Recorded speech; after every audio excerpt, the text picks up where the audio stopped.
RPG! RPG! RPG! RPG! RPG! Hello, everyone. Good afternoon, and welcome to the Night's Last Call. My name is Derek Melinda, welcoming you to our third in a row of our holiday week streams, brought to you by the wonderful and amazing and incredible community surrounding this Night's Last Call channel. That's our Patreon. That's viewers like you. That's everybody who comes out and supports us. So, so we're well into it. Now, this week, my goal was to stream every day, and I had my patrons kind of vote on what they would like to see us talk about. And I got a vote about creative versus tactical agendas in combat. Well, we did that on Monday. Ryuutama first look. We did that yesterday. It's a spicy stream if you're up for watching it. And then we had a couple other selections, some of which were trolls, but most of which involved the group. So for example, Bob, Aaron, and I playing a game of Microscope, or making Forbidden Lands characters, or something like to that nature. Unfortunately, Bob and Aaron very busy this week, being holiday week. Kids are off, from school and stuff. So we're gonna kind of skip some of those. And so today, because we are sort of doing an earlier show for maybe some of our folks who are on the other side of the world and don't usually get to join our later streams, I figured we would just do a very simple, easy Q&A. Ask your questions. I'll give you my thoughts and my answers. There's a couple other things that I kind of want to touch on from mostly from yesterday's stream, and we'll kind of take it as it comes. But we're not doing a super lengthy, long conversation today. Ryuutama first looks can sometimes take 3-4 hours. This should be a nice, solid, tight 2 hours, and we'll be out of here. But of course, if you do have comments or questions, put them in the chat. If you'd like to support the channel, throw a tip. You can do that by typing !tip, or there's a link below to send it to our tip. You'll see that we already hit our tip goal, which was an entire week's tip goal. But that doesn't mean that if you'd like to support us and show your appreciation for a year's worth of streams, that I would love to stick around. We also have a super chat goal, which is we had a Candela Obscura goal earlier in the week. This is more setting up for like next week. And a lot of people said, hey, a lot of Candela Obscura, a lot of people have been kind of shitting on it. You're a huge Blades in the Dark fan. You've run that game a ton. I'd love to hear your thoughts on that. So that super chat goal got completed earlier in the week. And then yesterday, the MCDM RPG playtest packet 1 came out. And already people are asking me, hey, are you gonna talk about that game or talk about that playtest packet? And I'd love to. I haven't read it yet. So, if you have questions about it, I haven't taken a look at it yet. But maybe that's something else that we can also get to as well. So let's kind of quickly go through here and say hi to everybody. Oh, we're starting off with a super chat from Whipplestein. We'll jump over to that real quick. Happy holidays, everyone, and an early happy New Year's as well to you as well, Whipplestein. Thank you for just an absolutely incredible year of support of this channel and being a incredible member of our Patreon. Whipplestein, I just found this out actually. So, our community is celebrating the entire role-playing game spectrum. So we have people who literally play role-playing games that some people would barely consider to be a role-playing game. And then we have people playing, D&D and RPG, Pathfinder 2nd edition, and, some of the other stuff that, more mainstream games. So we have like a wide spectrum. And of course, we have a very dedicated group on our channel, in our community, of people who play Pathfinder 2nd edition. And a lot of times that manifests itself. We have several campaigns that are going on inside of the community, but that manifests itself in our Northern Reaches campaign. Well, it's part of our, it's not even like, I don't even know if we coined the term here on Night's the Last Call or if that was just a community thing, but we always talk about like playing Path Builder instead of playing Pathfinder. Well, I know that Whipplestein is involved in this like new thing, which they call, and I assume it's a play on words. I just found out about this the other day because he linked it in chat. I assume it's a play on word on Dungeon Time Extreme, which was our like hack, and they call it Path Builder Extreme. And basically it's a group of really dedicated Pathfinder 2 players who get together and try to build like the most powerful broken builds that they can and sort of put them through like a gauntlet of challenges and tests. And I just think that is so, I just think it's so fun. Now, is that like, again, is that like with the traditional role-playing game experience? No, but it's but it just shows you how like wide this hobby can be, and how, there's always something for everybody. And, you might want to really get into your role and really express your character's arc in one situation, and then the next day you want to just make a super munchkin-y character opt build. So I thought, like, again, this is going on inside my community and I wasn't even aware of it. So there's so many cool things that are going on that I sometimes miss, and that was just a really fun one to sort of come stumble across. So thank you, Whipplestein, for that, and happy holidays to you. Oh, hi, his eyes. All right, Damien still throwing his support. He really wants me to take a look at this game. Now, this could be a very disappointing thing for you, Damien, because I have been very harsh of these Marvel games in the past, and I am very picky about my superhero RPGs. So, you may want to be careful what you wish for, but I think we'll get to it eventually, buddy. You know me. I like superhero RPGs. And hide his eyes coming at us from England. Happy New Year, and thank you for doing an England-friendly stream. No problem. That is exactly why I'm doing that at this time. We have a fairly, I think, outsized percentage of our views compared to other content creators that are people from, let's say, Europe, people from South America, people from Austria or Australia, New Zealand. We don't have too much representation in throughout Asia, but we do have a lot of folks in Europe and sort of the Oceania, Australia, New Zealand area. So doing these sort of later, or should say earlier streams, is definitely something I'd like to do more of. Obviously, normally at this time I'm working, and sometimes every couple weeks I can get a little bit of time off and maybe hop onto like a Roll for Combat stream. But doing a regular stream at this time is not something I can currently do because of my job. But I'm off this week. So we're also going to be doing another stream on Friday, same time. So we're going to do it at 3 p.m. So if tomorrow's will be at our normal 7 p.m. Eastern, on Friday we'll do another one at 3 p.m. Eastern. So, but anyways, thank you, Hide. Thank you, Hide His Eyes. Discovered the channel a few months ago, and it's one of my favorites now. Hide His Eyes. Hopefully, I can't promise you that you'll love everything that we ever produce, and that's okay. I'll take take the good, ignore the bad. Use the channel to learn, educate, grow. Right? That's what it's all about. Let's see here. Dan can't stick around, but he'd like to hear me talk about oracles a little bit, so maybe we'll get back to that. By the way, as Dan asked that, if you do have a question and you want to put it in a super chat or tip, great, that's fine. We'll definitely get to it. If it's just a question, you want to throw it out there, make sure you use the word question in your question, because it'll highlight it on my screen so that I can see it more easily. K. Steinwin says the hand placement looks weird. I see it now. People were saying that my thumbnail, that this hand was fake. No, this is the gigantic D20 countdown spin down. It's not actually a D20, it's a spin down. So that was not a fake hand. This is my hand and my die. Cloud asking about Savage World Suede. Cloud, I have some thoughts, but I'm going to get through these introductions first, so I'll circle back to you there, Cloud. Let me just keep a little note here. Let me see here. Oracle. Sweet. Okay. Diomedes apparently was answering some of your questions. Jackal Torn Moons, hello, what is up? Blood Earnest, early stream for the win. Got my beer and snacks ready. Awesome. Fantastic. Hello, Knights. Hello, Frosty. How are you doing, sir? Great to see you here. Tim C, welcome. Hello and welcome. Jackal says they are following the comment versation that me and Rooster Ema are having on yesterday's stream. What do we have to do to get them on the stream with you? Super interesting. Jackal, one of the things that I kind of talked about the other day. So what Jackal's talking about is I was expecting this to happen.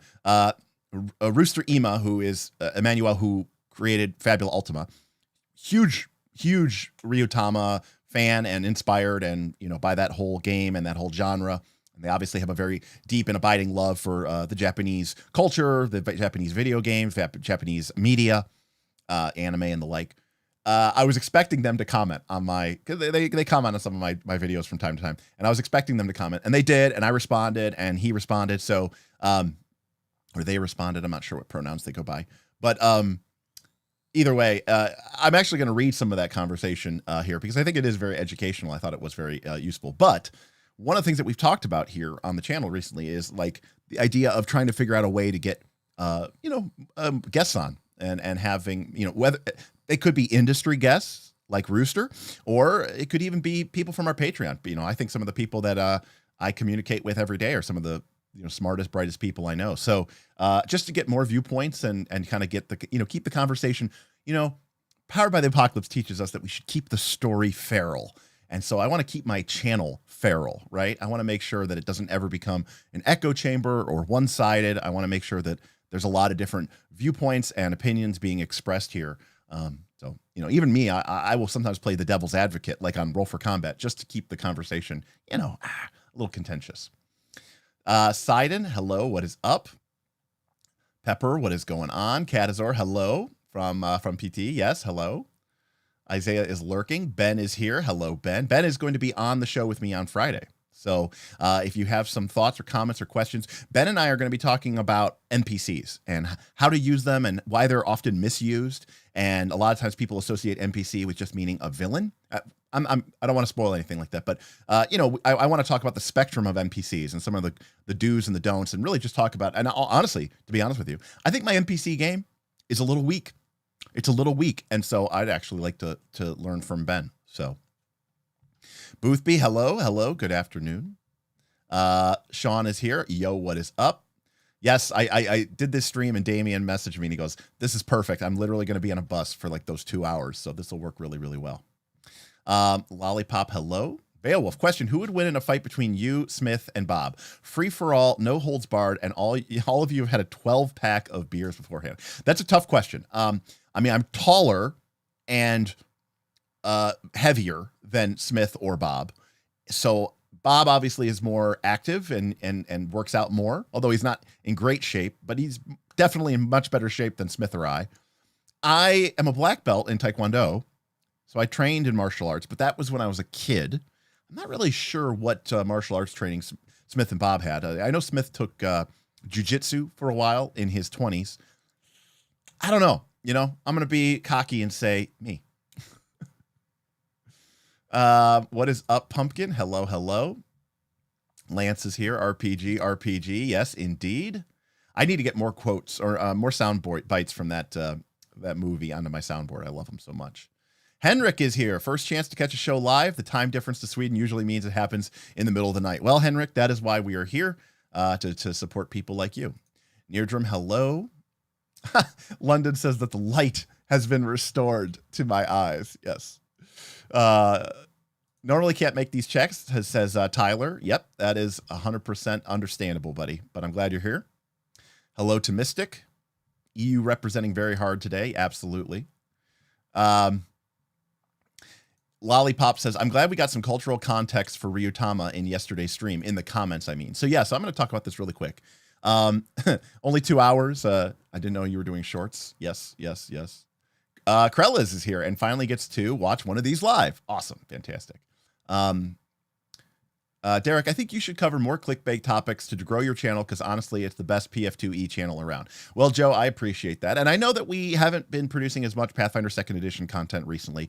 And the answer to the reason for that is, in my personal opinion, the game is in a state of flux right now. In my mind, the core book just didn't get released. The core book is being released over a 1 year period of time. Until we see what the full game looks like with Core 2, I don't know what state the game is in. Archives of Nethys still hasn't been updated. I think the game is in a really, really weird space right now, and it's very hard for me to sort of address any of these topics. And if you'll notice, in my personal opinion, a lot of the other Pathfinder 2nd Edition channels aren't really talking about Pathfinder 2nd Edition either. They're talking about hot takes and drama because, quite frankly, there's not a whole lot to talk about. So they got to keep the view machine going. So I prefer to avoid clickbait topics, and we'll continue to do so in the future. Tim would like to see Marvel as well. Lollipop coming in. Hello. Lollipop candy tip $22. How does it feel to have game designers giving you different perspective? This is for the super chat goal. Oh, okay. All right. I will throw it over onto there then. Well, again, I understand that I could be critical of games. I can like games. I can dislike games. I can appreciate a design even if it's not for me. I can not appreciate. There are some games that I think aren't designed very well at all, and I still really like them. You know, people ask me like, what would be the game that you would play if you were on an island and you had to play a game for 20 years? I said 3rd edition D&D, which a lot of people would say is a game that is really fundamentally flawed and has a lot of problems to it. But that doesn't mean I don't love it. But, you know, I do think that there are some content creators in the space.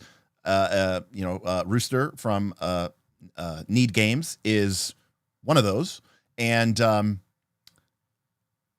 you know, I think it shows, it's really more of a statement to their openness and their listening, and they're willing to accept and understand, you know, feedback from not just me, you know, like some random nobody, but like their community. You know, I really respect game designers like Emmanuel who are out there on his actual Discord talking about his game, answering people's questions. I understand that there's a scale issue and that you can't always necessarily do that, but you know,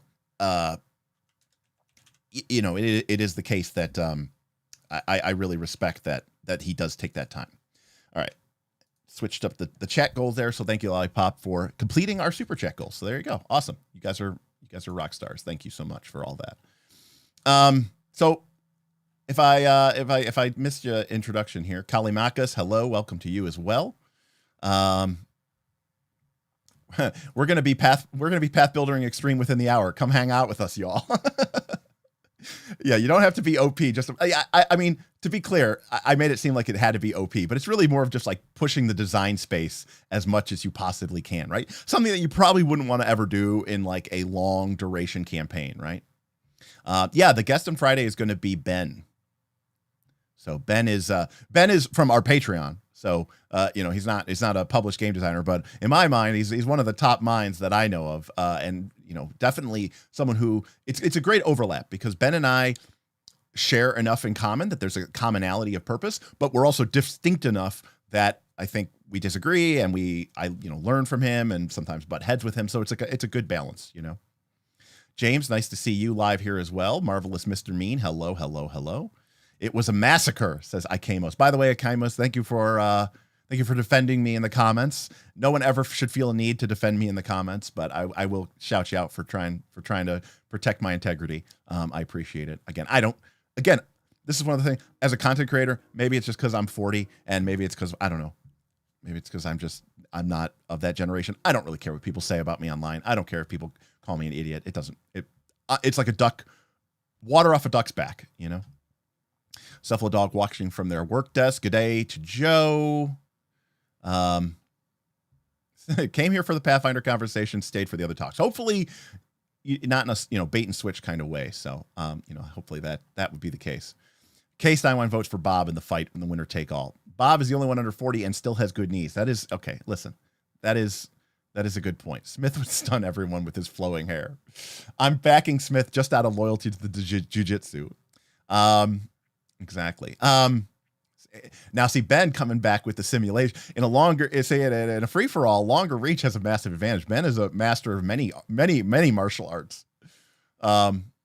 So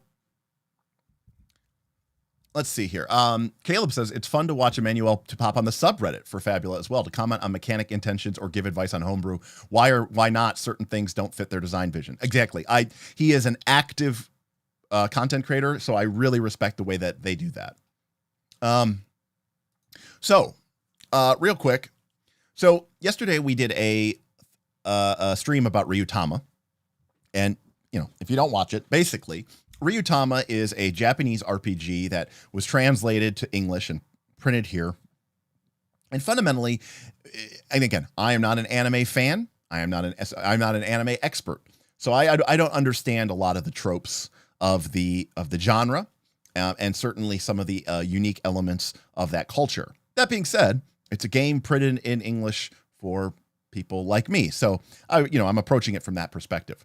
And again, remember, I don't have to like something for you to like it. I don't like football, but I don't begrudge anybody who is passionate about football and wants to watch all the football games every week. That sounds like you sound like you're really enjoying yourself. I in some ways I'm maybe even jealous. So my critique there is that, all these opinions are my own. That being said, I do think that there were certain elements of the Ryuutama game, not the first part, the rules, the we're going on a journey and we're just trying to get to know each other and we're just having, this kind of meaningful story. that part, maybe it's not my particular flavor of fun, but I thought it was totally valid. Where I had the problem with was this second part, the Book of Autumn, which talked about the GM's role, not only as the GM having a GM special PC, literally a mechanical ability to go in and change the game, but also the idea that the GM was expected to essentially write out a scenario, a series of scenes and acts, like you were writing an episode for a TV show or maybe an anime. And the players are, essentially the players are sort of just there to act, right? They are there. Like there's a screenwriter who's written the script. There's a director who's calling the shots. It's like you're an actor. Your job is just to show up, be given the lines that you're given, and perform the role that you're expected to roll. And I thought this was very, very not only unbecoming and not interesting, but I also thought it was potentially dangerous and maybe even counter-purpose to the whole point of RPGs. So I was expecting this. So Emmanuel, who wrote Fabula Ultima, very inspired by Ryuutama, left me a lengthy comment, and I just want to share what they said because it's very well worded, and I think it also has a lot of additional context. He says, I'll be honest, there's a lot to talk about here. On one hand, it's been interesting watching the reactions, yours and the chat's, to Ryuutama, a game that I hold dear for many reasons, besides it having inspired some of Fabula Ultima's core rules. And before anyone else asks, no, I don't think Fabula and Ryuutama can be interchangeable in what they bring to the table. By design, since I don't want Fabula to be a Ryuutama upgrade, but its own thing. And the Natural Fantasy Atlas that I'm working on will probably make this extra evident. That said, I do think you were fairly uncharitable in your reading, or at least you generally assumed the worst possible use of the mechanics. And this is my aside. That is true, because, I always try to look at something and say, how is this going to be abused and misused? I mean, if you have good actors, meaning not actors like Hollywood actors, but if you have good agents that even in a flawed system, you're not going to have problems because, people who have the right healthy mindset aren't going to abuse or misuse their power. So, rules are kind of, in a sense, there to sort of protect us from the worst aspects of ourselves to a certain way. And so I did assume in a certain way that, yes, this is being used for the worst possible use of the mechanics. Anyways, he continues. Can you pull this up on screen share? Can we read as well? Yeah, that sounds good. Let me do that. Boop.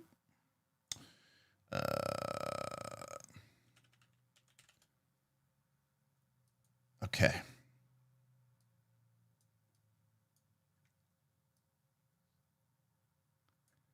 All right.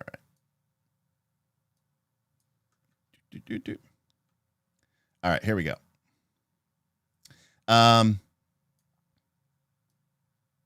right. So that said, I do think you were fairly uncharitable in your reading, or at least in you generally assumed the worst possible use of the mechanics. For instance, while it's true that Ryugenes have a lot of way to openly fudge, having played the game, I can tell you that there's lots of rolling. And since the Ryugene generally has to spend life to do stuff, a group that plays efficiently and doesn't need the Ryugene's intervention is technically protecting their guardian spirit. Why would they want to? Basic courtesy and empathy, one would say, but also fulfilling their responsibility of working together with the GM to proceed through the scenario. So I'll continue to read here. I think there are many, and I thought this part is very interesting, and it actually answered one of my main questions from the game. I think there are many cultural implications of the Japanese TTRPG culture that unfortunately the book doesn't present or explain. But once one does understand the context that this game emerged from, they make a lot more sense. For instance, it is absolutely normal for people to mostly play one-shots, never meet their fellow party members again, and for the GM to also be a host and facilitator who essentially provides an afternoon of entertainment. So the idea of play to find out is really only feasible for a small selection of groups that play regularly, not for the general audience. These groups need, I question whether they need it, but a strong linear scenario and expect it to play like a video game on a tabletop, where agency is mostly relegated to flavor, descriptions, and tactical choices in combat. So this, I think, is very, very interesting. The idea that in Japan, where this came from, that these RPGs are basically run one time. And the reason why I bring this up is because I was really surprised by the fact that the GM needed to get his players or her players to sign the game log at the end of the session to sort of confirm that they actually ran the session. And I was like, why would you ever need to do that? And if the idea is that you're not playing with the same group ever from time to time, and you need to be able to like prove to like the next group that you've actually run, 3 or 4 sessions, and here are the signatures to prove it. Like that's a very weird concept that I would never have really thought of. But he also mentions that they are expecting it to play like a video game, which is to say your agency is basically flavor descriptions and tactical combat decisions. Now, that's fine. I just don't know that I would consider that a role-playing game. The most concise version I can put is this. The GM worked hard to build a scenario to entertain you for 5 to 6 hours. The least you could do is play along. Yes, this strongly frames the GM role as that of an entertainer and facilitator, and definitely not an equal member of the group. But in the context of Japanese play, this is simply true. The GM is an event organizer, not unlike OD&D. In fact, I believe that giving the Ryujin actual progression mechanics is almost a form of an act of gratitude towards all the effort that they pour into crafting the experiences. Several Japanese TTRPGs have also have the GM gain XP by running sessions, which they can convert into XP for one of their characters in the same game. Characters they'll bring to sessions in which they're not the GM, a constant state of crossover episodes. And this makes total sense to me because this is exactly what we do in Northern Reaches, where a GM can run games, and we want to respect that. And so a lot of our GMs also have PCs, and when they run games, we can give them experience points to level up their PC to go play in other ones. To provide another bit of context, Okada wrote this game essentially as something that could mechanize most of the typical GM procedures, and that would, in a way, legitimate the sometimes heavy-handed GM fiat through an in-world explanation, basically meaning it's not fudging, it's the spirit guide who's helping you, and so that somehow makes it more okay. And hey, if you think of JRPGs, the mascot character who knows a lot about things and acts as a tutorial voice main quest reminder is a fairly classic.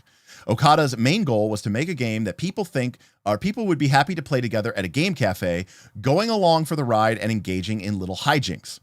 And actually, he now has opened that very cafe and mostly dedicates his time to that. Ryuutama is actually open source in Japan. As an experiment, I'll flip it on its head.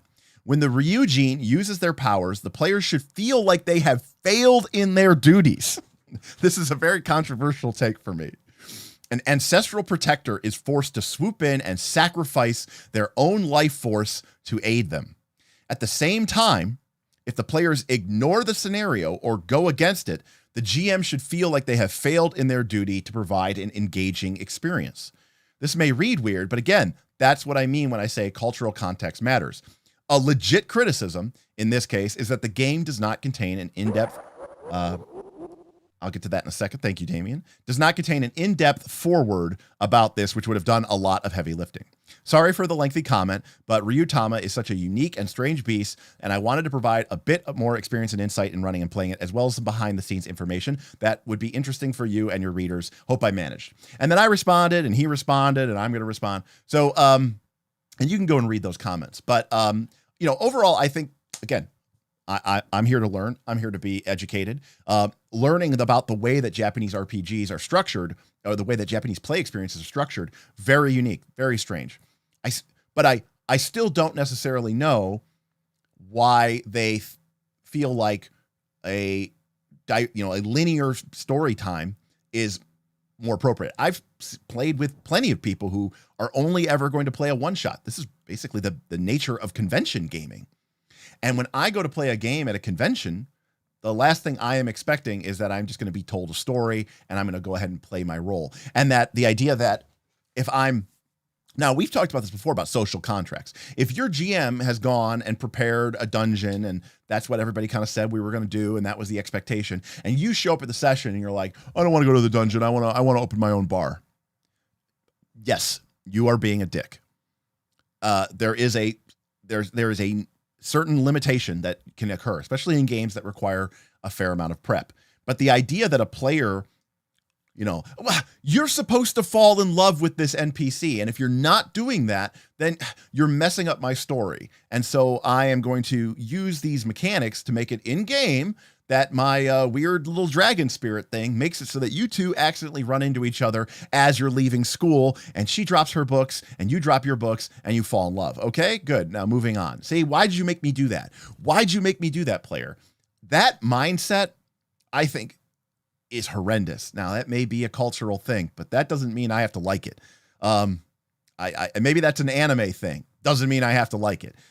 So while I appreciate the context, and I think Emmanuel said it very, very, very well, I do think that it doesn't change my opinion of that. Damian Williams, $5 super chat. Japan was introduced to RPGs via games like Automata first. Automata? TTRPGs came later. It's a reverse of here. Right, so they learned about RPGs through video games. Interesting. So it's very, very, very interesting. Yeah, I mean, again, different culture, different game, but I still question whether that is like, Ultima, not Automata. Okay, Ultima. I was like, I know Ultima. The context certainly helps. I agree. The context certainly helps. I just don't think it translates well to our set of, and certainly to what I consider to be at the heart of because a lot of that stuff you say, well, that's kind of what Powered by the Apocalypse does, right? It's trying to give the GM an agenda, but the point there is that the players are active participants. They are creating the story, not just going through it. So Ben, tip $10. If Ryuutama requires this much front loading, it should have been included with the English version. I still hate it. Smile. Right. And I think even Emmanuel said that, right? Which is, if there's that much cultural context to understand what's going on and what's driving some of these mechanics, I think that the people who did the translation should have given us a nice multi-page forward to really sort of lay this out and understand the mind space and the headspace and why these mechanics may not actually be anything that you would ever need to use or even ever want to use. So I'm in agreement with that. But, again, it's not a game for me, but it was a very shocking to see a game that was so blatantly like you are going to follow the GM story. And if you aren't doing that, you're being a bad player. And if you do go against the GM story, or if the dice go against the GM story, here is the in-world diegetic. It's not fudging, because this is actually a legitimate thing in the campaign world, which is a magic story dragon spirit that is following you around and twisting and mishaping fate so that the story can continue the way that it is supposed to. So very, very, very interesting. Merry Christmas to you, Nerwin Realm. Happy to see you here. Let's see. Could you add an Amazon affiliate link for the channel on the video's descriptions? In EU, drive-through RPG isn't the best option sometimes to get their deal. Oh, okay. Well, we do have an Amazon affiliate link. It's in our Discord, but I could throw it onto the descriptions. Yeah, absolutely. Absolutely. So real quick, up at the top, somebody asked a question about what do I think about Savage Worlds? I think it was, I don't remember who it was. Cloud asked about Savage Worlds. Savage Worlds. So here's the thing about Savage World. I think it's fine. It is a game that tries to say that it is, good for anything, good for everything. I kind of feel like it is. It's more. I think it's a little bit more rules light than, it's not rules light, but it's more rules light than a Pathfinder 2 or something like that. So it could be a little bit faster, paced. But it also doesn't have that same kind of depth or complexity that those games have. So if you don't want that, I think that's totally fine. I like the dice system because obviously that's very similar to things like Fabula Ultima and stuff. I like that the dice are assigned to an attribute. I think that's very, instinctive. I think some things are gimmicky. We use playing cards for initiative. I don't really care about that. It has a sort of a form of meta currency in the way that bennies work, but I just don't feel like they're as well supported as they are in other games. So I think that is kind of a challenge there as well. But it is very versatile, and I do think it plays very fast. At least the Savage Worlds games I've played have felt like they've played fairly fast. Although there are times where I go, I either want this game to be more complex and slower or less complex and faster. To me, it's kind of in the middle. But if in the middle is what you're looking for, if you're looking for something that's like a step down in complexity from, say, Pathfinder 2 or your more complex games, but you don't want to go to something that's truly rules light, it's probably a decent choice. So that's my kind of thoughts. That's my high level thoughts. Diomedes hates cards for initiative. I'm not a fan. We played Dragon Bane the other day, and they hand out the cards, and I think Forbidden Lands does the same thing. I'm not a big fan of that either. I don't want to roll dice either. I just hate initiative. In general, Beowulf hates exploding dice. I appreciate that exploding dice are fun because you never know what you're going to end up with, and that's exciting. I think that is kind of exciting. So it could be annoying when they keep exploding. I will admit that, but there is a part of me that kind of likes exploding dice. I'm not going to lie. We also had a question about how to use oracles, more of a very generic, high-level, vague question. I would like to hear you talk about oracles and use them. I've been struggling to come up with a campaign idea for Burning Wheels and would love to hear you share some campaign seeds. Well, Dan, number one, we did an entire video, entire stream about how to use oracles. So I will, you can search, if you search Knight's Last Call oracles, you will probably see that stream. So what I would do is go watch that stream. And then if you still have comments or you still have questions, send them over, message me or do whatever. Because I don't want to reiterate or repeat myself, but we did do an entire stream about how to use oracles and some of the ideas and different ways that we use oracles. So my advice would be Knights of Last Call oracles. And that was a particularly, I think it was a particularly interesting stream. To do question from Lugs. At the end of the day, which do you think is the better, more enjoyable game? Pathfinder 2nd edition or 4th edition? Have you found any other games which have better tactical combat? Great question.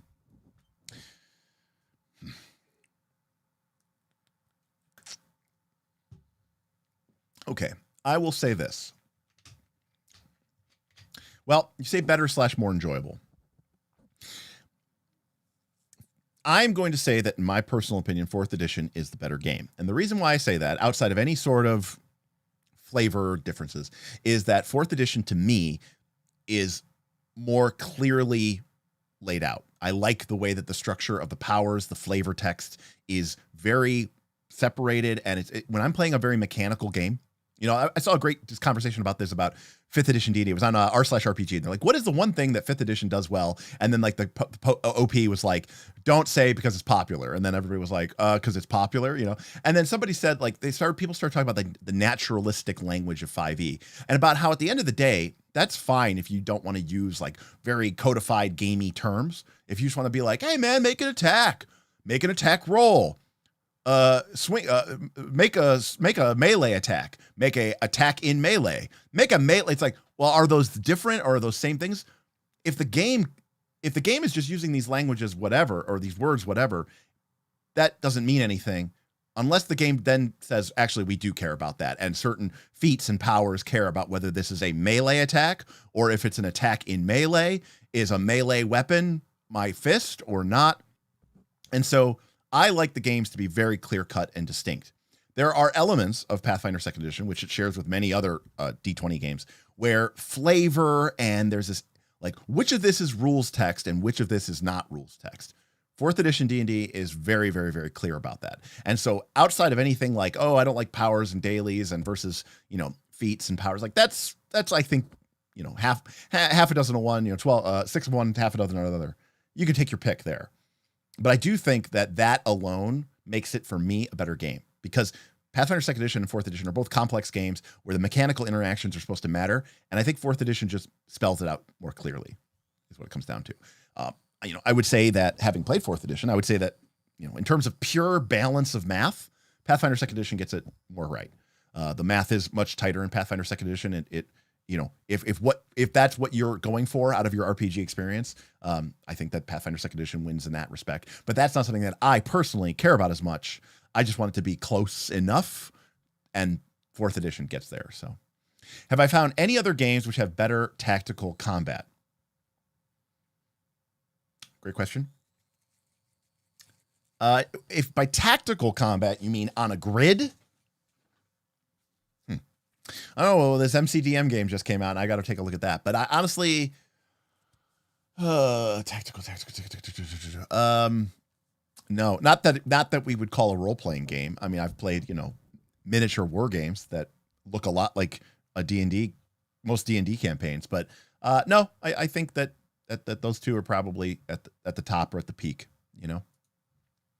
So great question there. Let's see here.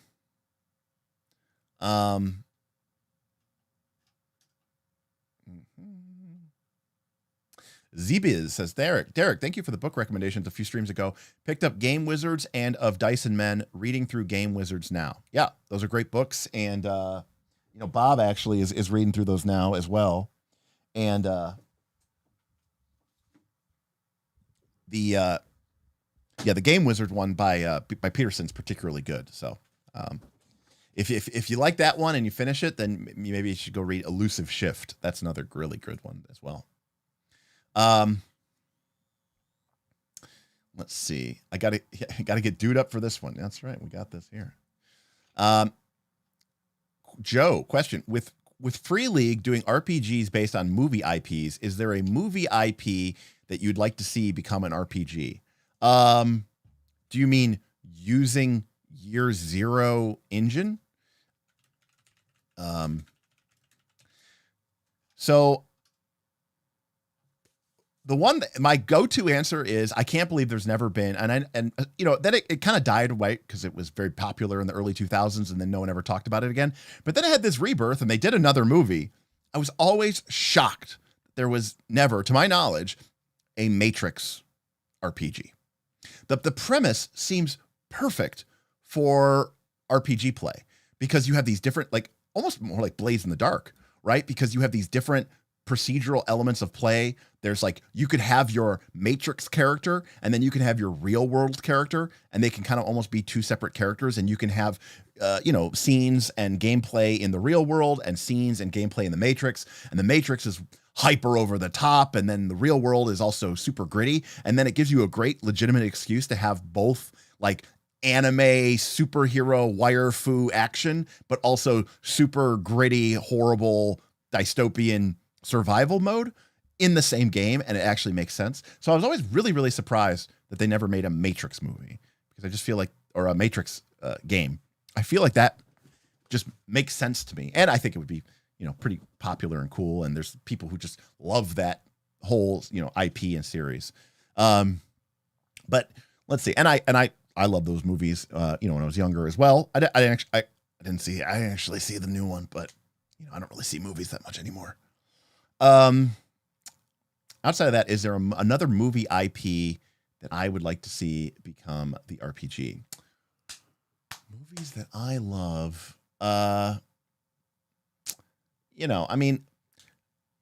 I grew up loving, Willow, but like, I think you could just do that with D&D. So that's not really like a specific game or a specific movie that I really, really love.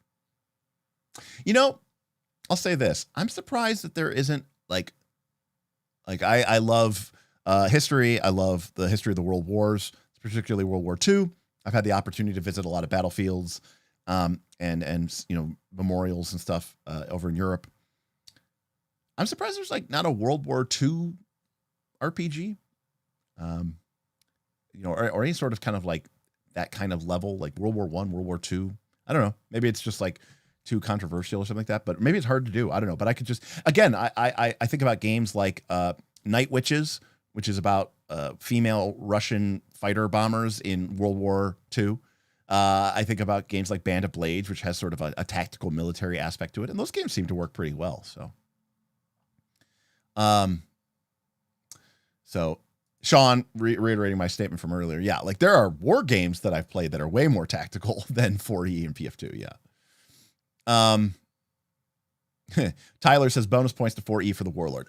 Absolutely. I don't care what anybody says. I don't care what anybody says. You can hate 4E because you hate healing surges and you hate the fact that fighters are cool and that, you know, all the characters can do fun stuff and that the game is balanced and works well and everybody's on the same resource system. You can hate all that. Nobody can tell me that the Warlord isn't cool. Yeah, those are going to be coming, Steinwan. Those are going to be coming. Those are going to be coming. Those are going to be coming. Those are going to be coming. Hides his eyes says, I love natural languages in RPGs with a flexible core mechanic that lets you rule each thing the way you want. Problem is, 5e isn't that game. And I agree. I don't necessarily think that natural language is a bad problem. I think it's when you try to be both, right? And like you say, 5e is not that game. Jonka, it is London Founded. Livestream number 58. Well, you say a while back, but keep in mind, this is livestream number 162. So that was 100 live streams ago. But we do, on average, more than 2 live streams a week. So, you know, we do like 2.2 or 2.3 live streams per week. So if you really think about it, it was like probably like 10 months ago or something, 11 months ago, give or take. So it's not like it's eons ago, right? You know, this is a game I still need to check out. I remember when everybody was kind of oohing on. I saw it at Gen Con, but I didn't pick it up. But it is a game it's on my list of like my tertiary list of, oh yeah, you should look at that someday. That Emberwind game. I haven't seen you talk about Shadow of the Demon Lord Weird Wizard. What are your general thoughts on that system? Oh, hold on a sec. We just got a super chat. It's from our good friend Cal. Cal says, Cal says, one of the first TTRPGs was a custom homebrew that Stephen Hawking created that took place in a town that was going to be invaded during World War II. Really? Okay. Well, there you go. But it never, I'm talking about like a mainstream RPG, but that's interesting. I did not know that. It's very interesting. That's crazy. Well, thank you, C-Cal. Appreciate it. Haven't seen you talk about Shadow of the Demon Lord Weird Wizard. What are your general thoughts on that system? I kickstarted Shadow of the Demon Lord. I just kickstarted, recently just kickstarted Weird Wizard. I think Rob Schwalb is a great game designer. I think Shadow of the Demon Lord is a great system. Don't love the flavor, and setting. System is setting. I think that it's hard to extricate the post-apocalyptic death world vibe of Shadow of the Demon Lord from the game. It's not my vibe. So while I love the mechanics and I love the class progression, I bounced off of like the actual vibe of the game pretty hard. Weird Wizard, I have much higher hopes for. It's the same thing with like Electric Bastion Land. The concept of Electric Bastion Land didn't really grab me. Mythic Bastion Land, on the other hand, that I have a lot higher hopes for. So,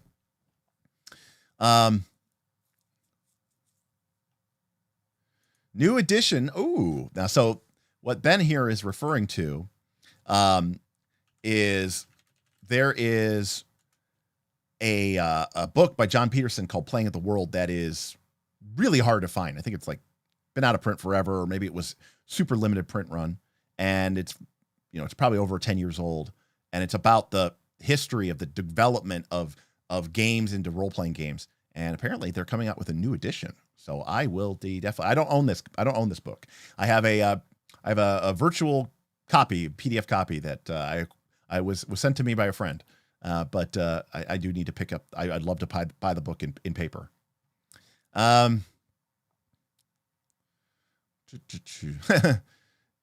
that's true. We do not. For some odd reason, YouTube doesn't really seem to give us any sort of recommendations. Kutragas says hello from an empty office building. Well, hello. That's a nice little spot to be at. Catazor, I think I saw you saying this on the Discord. I think there's a couple people who are starting to get a MCDM playtest group going up. So I think that's going to be happening. If you're running one, fantastic, awesome. I'm sure you'll get a bunch of people who want to jump in on that. And the Dragon Bane Quick Start Adventure, look, I played it. I got to be honest with you. I like the game. I like Dragon Bane. I thought it was fun. I don't know that we got all the rules right. And I basically would tell Bob, stop looking at the rules, just move forward. It's fine. It's whatever. But it was light, quick, and it moved well. So I thought it was actually a very fun, light-esque system. I wouldn't call it light, but it was light-esque. Diegetic progression, no levels, limited character advancement. You don't go from, to demigod. Your hit points start at 12 or 15 and that's it. They don't go up to 175 or something, or 250,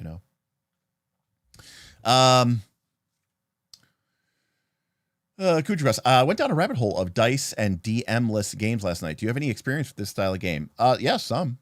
Diceless games like Everway, games like Fifth Age from Dragonlance, which used a deck of cards, but not like in a random number generator way. It's like almost in a story creation way. This was referred to as a dramatic storytelling game.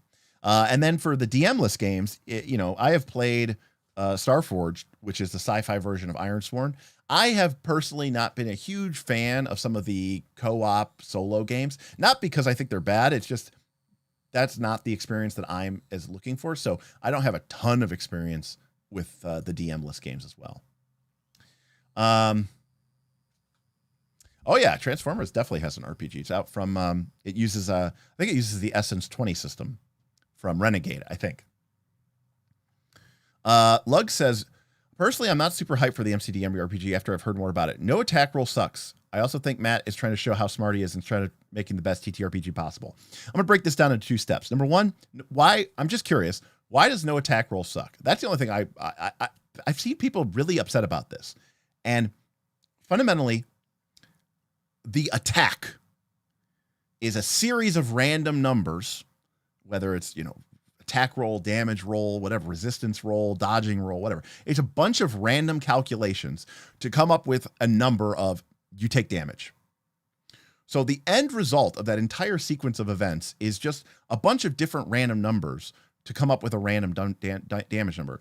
So what's so fundamentally different about skipping that and just reducing that to nothing, especially in a game that I believe has absorbative armor. So if you roll low on a damage roll, right?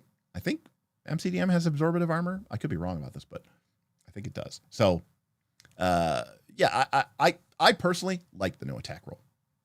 I'm interested. Do I want it for every single game system? No, but I think that the context of hey, let's just have as many random rolls as we can, because we're setting up a scenario where it's we put a lot of focus and emphasis into our attack roll, and then we roll well, but then we roll poorly on the damage. So it's so I hit really accurately, but I somehow did no damage. The fact that the damage roll and the attack roll in the standard D20 game are independent of one another, I think is kind of silly.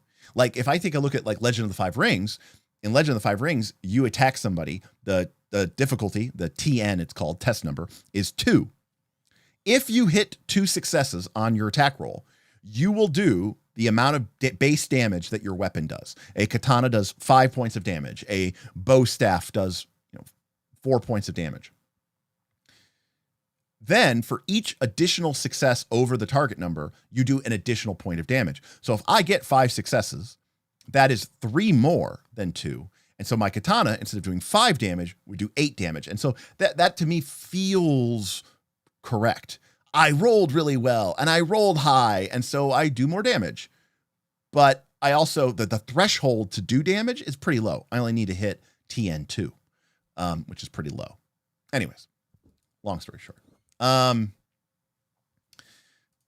There is definitely elements of object-oriented programming, especially in Pathfinder 2nd Edition. Mark Seifter has definitely said that you had a bunch of computer science people who worked on Pathfinder 2nd Edition, and the concept of inheritance and like virtual functions, but especially inheritance. I mean, that is definitely a big part of the PF2E DNA. Question: if you like Dungeon World, have you checked out Stone Top by Jeremy Standberg? The GM section is off the chain. Here's the thing: I'm actually going to go to my Gmail, and I am going to type in Stone Top because I think I kickstarted this. Yes, I did. Okay.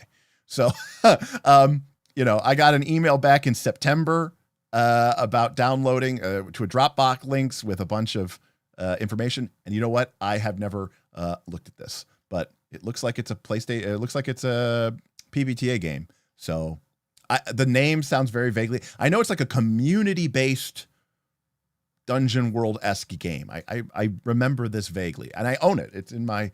I have the link, but I have not really taken a look at it. But maybe I will.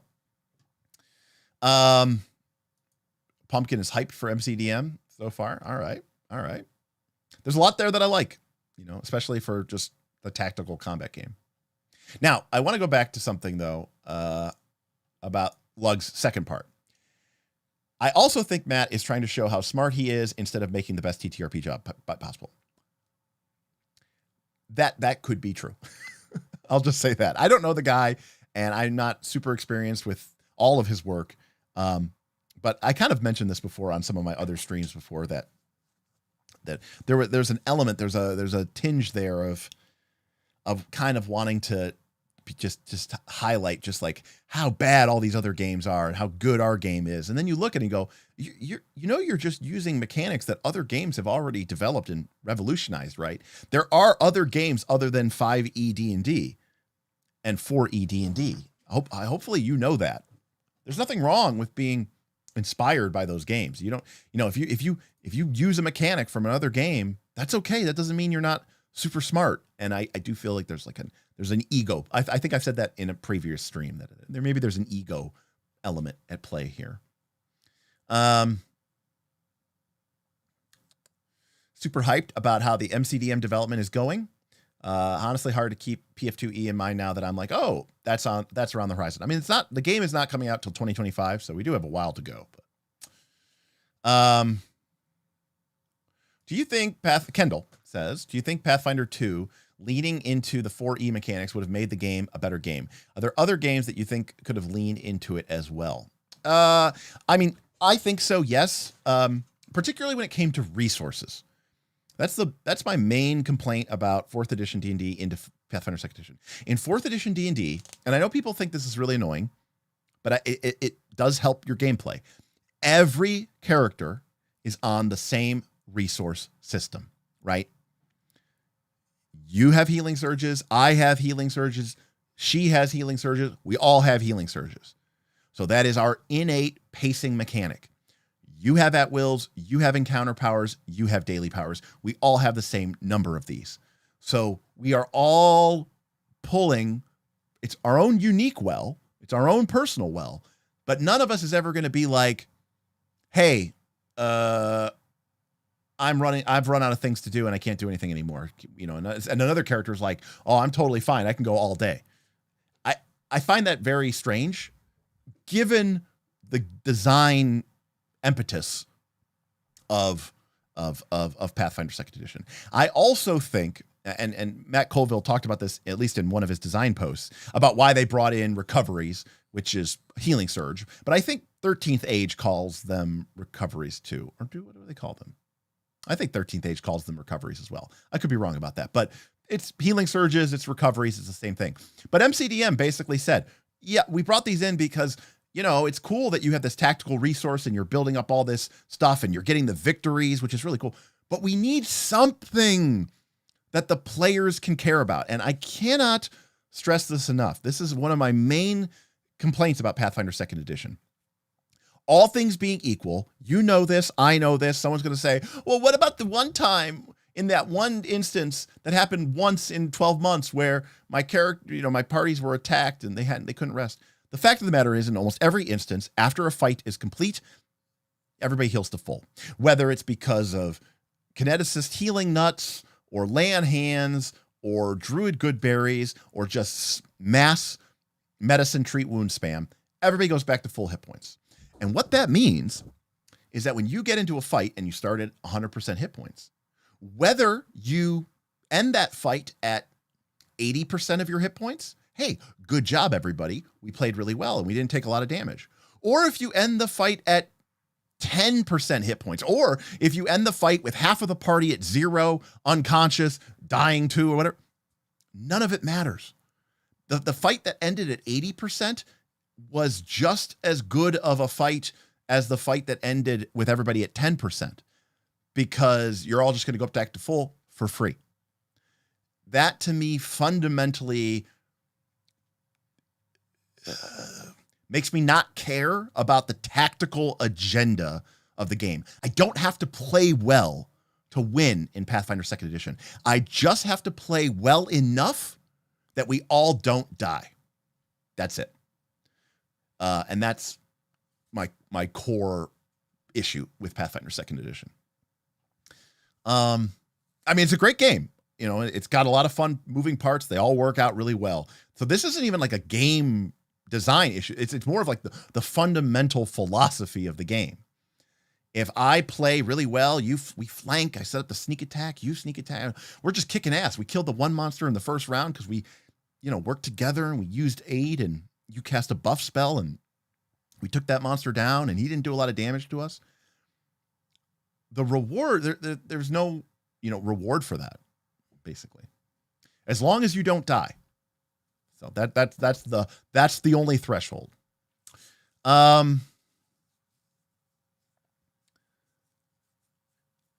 Interesting. Armides gives Shadow the Demon Lord a B. All right. Yeah. I think it's got a lot of clever game design concepts. Yeah, some of these character sheets, again, I like I get that people want the character sheets to be fun and artistic. I do not. I actually like my character sheets to be pretty horrible. Like, not like infinite. I don't want it to look like a spreadsheet, but I don't need all like the cute bells and whistles. That's just me personally. Hello, Ayla. Hello.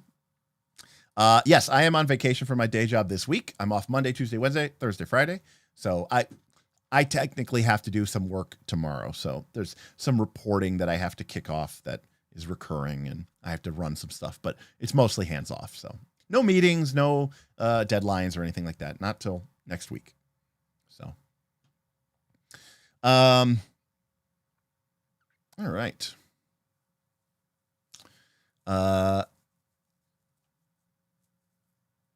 Yeah. Now, you mentioned this here. There's still an attack roll in MCDM. You just roll damage, and everything has damage reduction, so you can still deal 0 damage.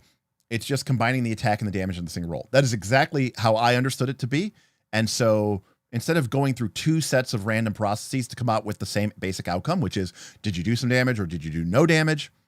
You eliminate that. It makes the game quicker. It makes the game flower better. That being said, I think that Daggerheart had a brilliant idea with this wound threshold system, because I personally would make it so that you could never reduce the damage to 0. I think about like Final Fantasy games where, like, if your character would fully absorb, like Final Fantasy 1 at least, if your character fully absorbed an attack, you would still take like 1 point of damage. That's pretty meaningless in the grand scheme of things. So I'd want it to be a little bit more meaningful. But I like this idea of like, I don't know how to describe it, but basically like the idea that like if an attack doesn't get through your armor absorption, that it still has a effect. That would be the way that I would want to play it personally. Let's see here.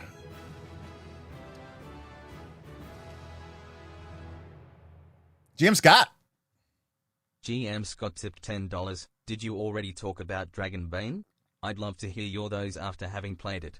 Yeah, I talked about it a little bit, GM Scott. I enjoyed it. I thought it was fun, quick, fast. A couple things. I'll just go quickly. For those of you who don't know, Dragon Bane, it's a D20 system. You roll under. So that means that your skills, if your skill is 15, then you need to roll a 15 or less on a D20. If your skill is 6, you need to roll 6 or less on a D20. That is fast. It's quick. There's no real DCs in the game. If something is hard or easy, the GM might allow you to roll 2d20, keep low, or 2d20, keep high, basically advantage and disadvantage. But that means that I can just look at my sheet and I know how good I am at something, and there's no real modification for that. And even when there is a modification in the form of banes and boons, aka advantage or disadvantage, it doesn't change my fundamental understanding of the game. Secondly, there's no math, right? All I'm doing is rolling and comparing it to a number. That is, and is it, technically that's math, but it's like such basic math that we can do it instantaneously. So I really enjoyed that. I liked the abilities that you got through the willpower. I thought those were a nice little resource mechanic. Easy to use, fine to manage. So I thought that was totally acceptable. The pushing is fine. So in Dragonbane, if you fail a skill roll, you can basically describe how you're pushing it, like why you're digging in deep, and then you get to another shot. You get to roll again, but then you have to mark like a condition on your character. I didn't understand, and maybe this is where Bob just didn't explain it really well. I had a hard time understanding like why my character would like be digging deep and then succeed because I pushed, but then still end up disheartened, which is like a charisma condition, or why my character would still end up, dazed, even though the whole point was that I was trying to resist it. So I thought that part was a little bit wonky, but I like pushing. I like pushing mechanics. I think those are fun. Obviously, Forbidden Lands does that. Quick, just simple D20s. So I thought it played well. I liked the damage was absorption. You felt like you did a lot of damage. The monsters were brutal, scary. I liked that they used these kind of quasi Year Zero engine Forbidden Lands attack. They don't really attack you. You can't parry. You can only dodge. They had this random chart of really scary attacks. I thought that was all really, really, really cool. So I thought it was good. I liked it. I would play it again. And the box set, gorgeous. Buy the Dragonbane box set. It has these awesome maps. Has these great 2D cutout like stand. You put them on like a plastic stand, but they're just flat. Character little images. Beautiful set of thing. And it looks like there's like a huge thing, like 8 or 9 or 10 different adventures, a whole little mini campaign. I thought it seemed like, to me, just from being in the player's seat, it seemed like it was a tremendous value. So I got to tip my hat for that. I played the duck person, which was whatever. It was tilting. But what does the duck eat, huh? I don't have teeth. How am I supposed to eat anything at the inn? This is my problem with anthropomorphic races. No one ever thinks about this stuff. But it was fine. My duck was basically like the Hulk. He could rage and basically get to reroll. Let's see here. Sorry if I missed any comments or questions here. Let's see, scrolling through the chat here. Let's see. Ian says, the attack roll discourse is wild. The better discourse is the entire project rests on 4 keywords that they often don't reinforce well. I mean, I assume you're talking about tactical, cinematic, heroic fantasy, right? Those are tough. I don't know. Those mean different things to different people. If it means something to the designers, as long as they share that vision, then that's okay. Let's see here. Let's see. Catazor, question. If attack roll was one of the legacy bug features of the Sacred Cow, what other features do you think are also design artifacts that should be addressed? Now, to be clear, I don't think that there's anything wrong with the attack roll, especially in a game where the attack roll matters a lot.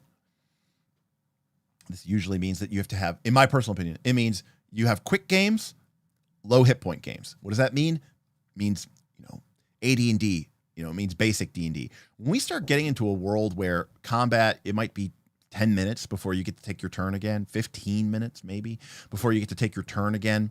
When creatures have hundreds of hit points, literally hundreds of hit points, the idea that I could wait 15 minutes and do 0 damage to a multi-hundred hit point creature, I think is unacceptable. So that's where my take come in. Now, if the creature has, let's say we're playing Dungeon World, there's a very famous article. If you don't know it, it's called like the 16 hit point dragon. Okay, it's by Sage Latora. It's on his blog, and basically it's like somebody giving him shit because in Dungeon World the dragon only has 16 hit points. And then somebody makes this great post, and he just posts it verbatim, basically showing how this dragon would just like, it just like scared the hell out of it. It ripped apart a village, killed the parties. Like, it was brutal. And because the creature had 16 hit points. Here's the thing. If the dragon has 16 hit points, then missing is, I think, fine. But when the dragon has 500 hit points or 400 hit points, I can't get behind just being that 0 is an acceptable number.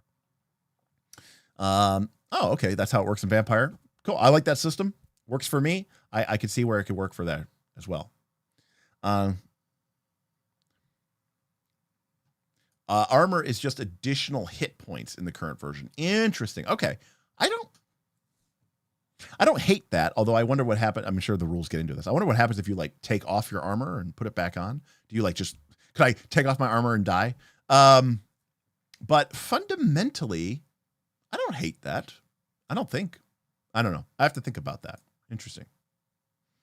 No, my email is not organized. It's just Google. It's just Gmail. It just finds it really quick. And I know what to search for. Did I pick up Fellowship yet? I think I own it. I just don't think asking me all these questions. Let me go into my Drive-Through RPG account. Go to my library. Okay. Yes. I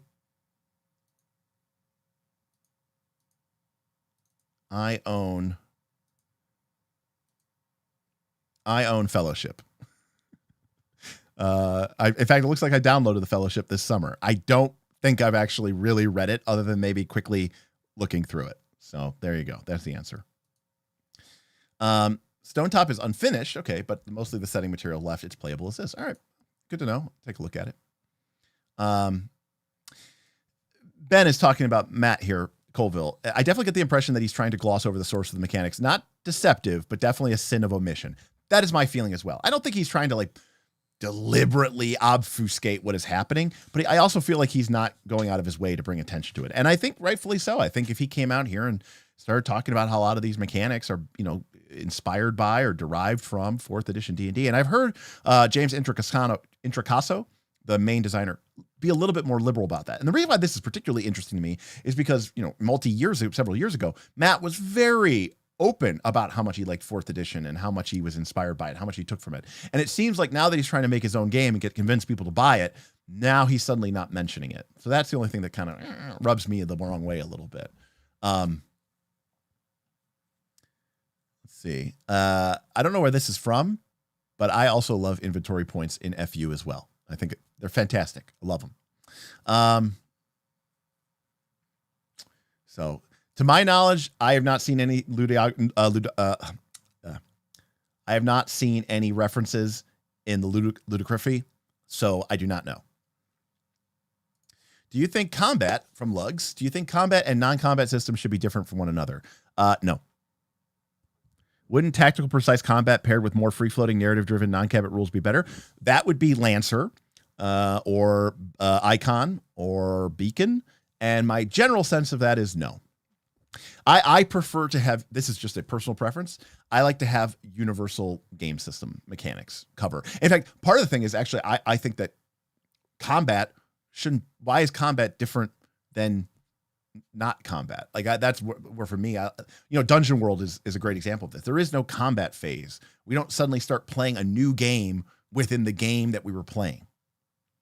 We're just always playing Dungeon World. We're just having a conversation, and that could be at the inn, it could be on the road, it could be in the King's Chamber, it could be with goblins charging us. But it's just a conversation. We're just going back and forth.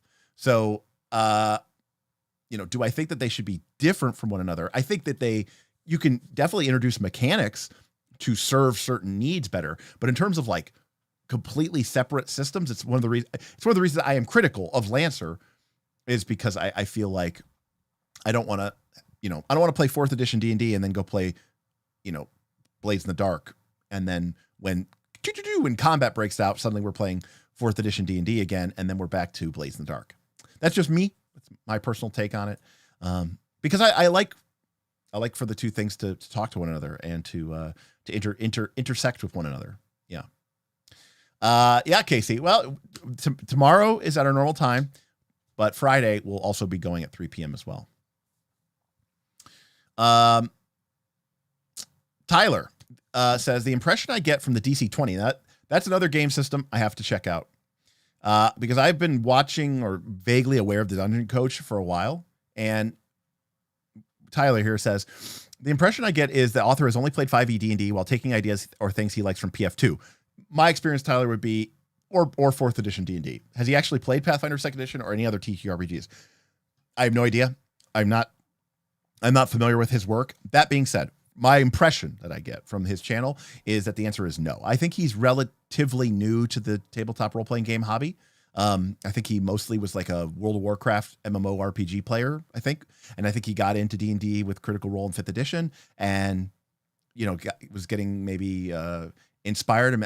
My feeling is that coming from a World of Warcraft background, I think he wanted to put more video gamey elements into his D&D 5e game. And I think that's where he ended up taking stuff from 4th edition D&D.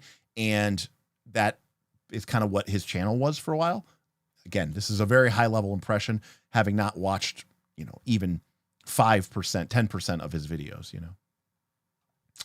But I can't say for sure. Maybe he has now. I don't know.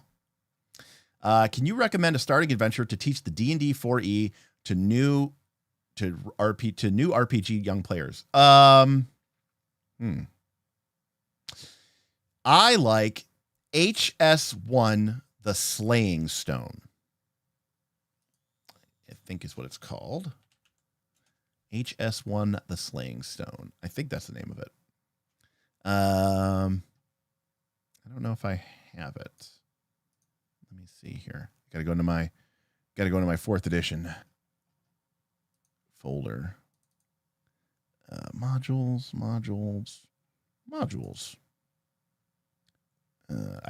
H1, not great. Yeah, here we go. Let's see here. Boom. OBS, PDF. Here we go. Perfect. All right. And so yeah, this is the, I think this is a totally serviceable adventure, and it's for characters of 1st level. It was written by your friend and mine, Logan, from 4th edition fame, but now from Pathfinder 2nd edition fame. Logan Bonner. I know I've said Boner in the past. Logan Bonner. I think this is an excellent adventure. And it also leads into a follow-up adventure, HS2, The Orcs of Stonefang Pass. I'm trying to get these numbers right. Oh, got it. Orcs of Stonefang Pass. So those are definitely, I think, good adventures. And I think they are well designed, relatively speaking. Let's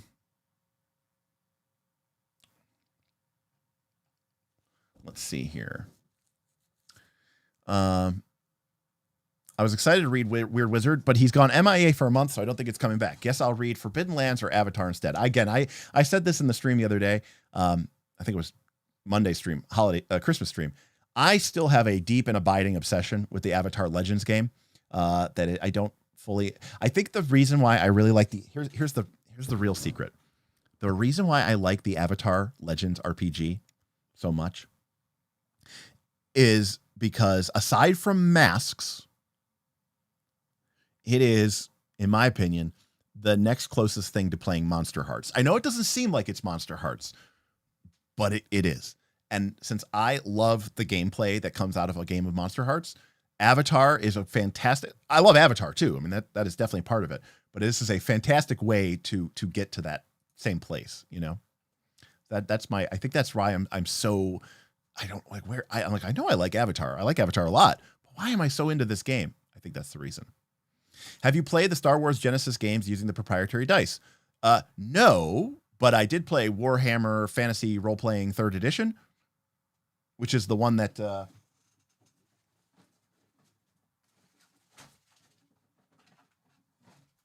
I thought I had the box over here. That's the one that, oh, here it is.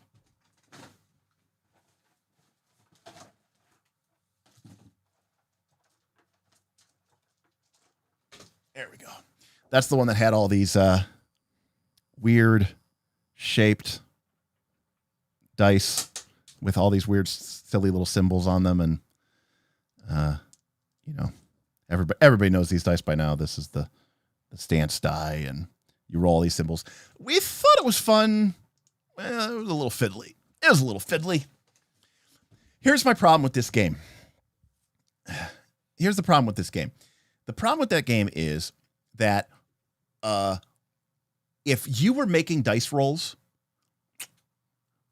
I mean, as a table, once every 15 to 20 minutes. So let's say you're making 2 to 3 dice rolls an hour, then I think that resolution system is totally awesome, because this one die roll between the Banes and the Boons and the stance and the challenge and the fortune and the misfortune, all that other stuff, and all the effects that can come out of that is doing a ton of lifting, heavy lifting, right? One die roll in that game, because it takes a lot of time at the table to figure out the results of that die roll, should also represent a significant expenditure of time or effort in the game.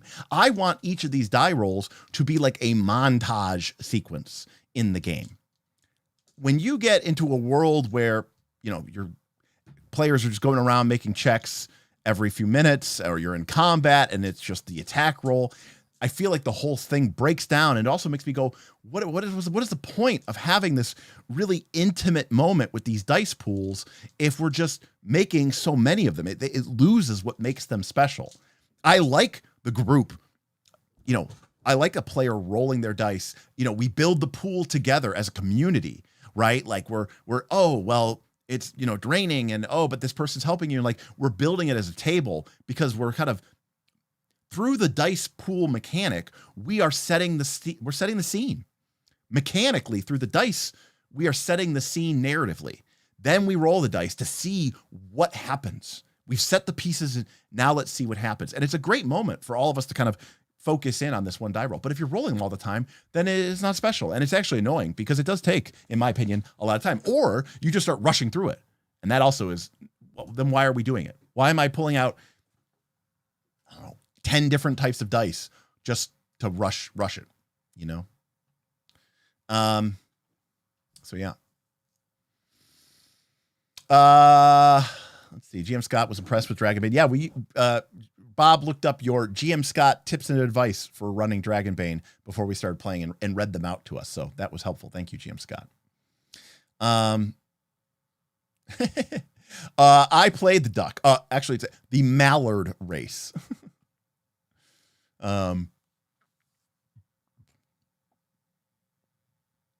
So let's see here. Yeah, and I think this sums it up. As fantasy games move more towards JRPGs or superhero fantasy, missing shouldn't be a part of the game. You know, when you play a JRPG or MMO, how often do your character miss? Very rarely. And yet in a lot of D20 games, that number can be as high as 50% or 40% that you miss.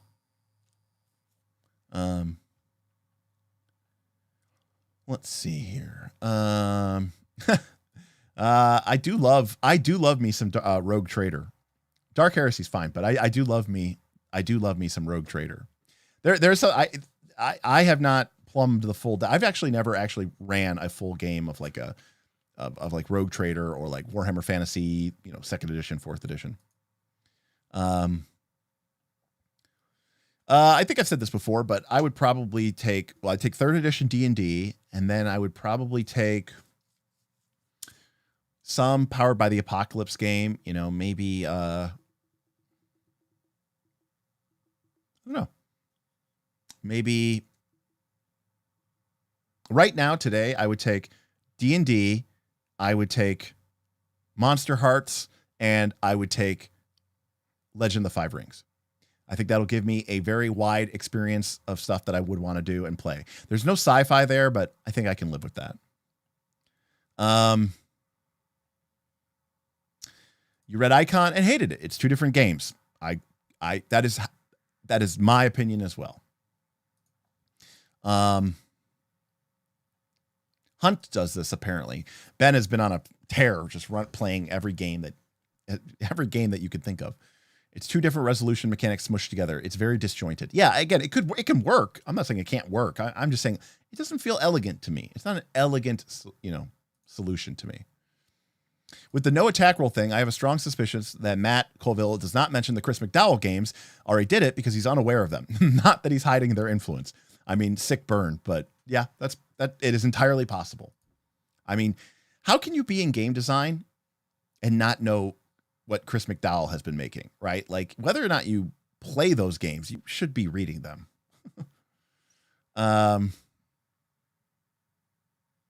So let's see.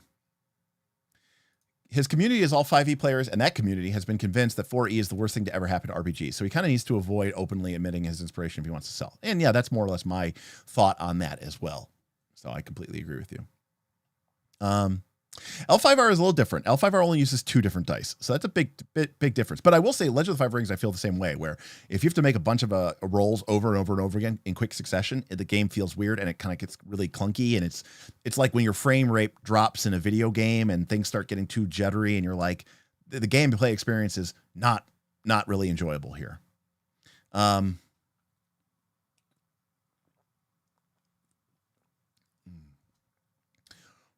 PF2E made me dislike MCDM's no attack roll philosophy. I love the concept of using teamwork to attack the enemy's defenses, not their hit points. You set up the hit and then strike 1 or 2 killing blows. Completely agree with you. So then do this. Hit, when you attack and you hit somebody, you do 1 point of damage. If you critically hit somebody, you do 2 points of damage. Monsters have 3 to 4 hit points. I would be fine with that system.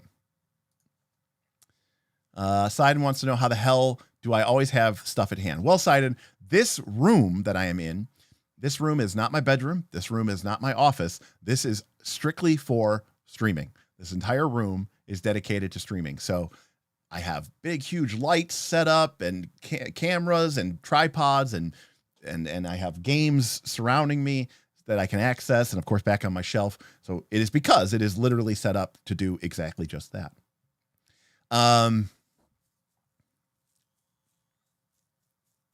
How did a hubbub?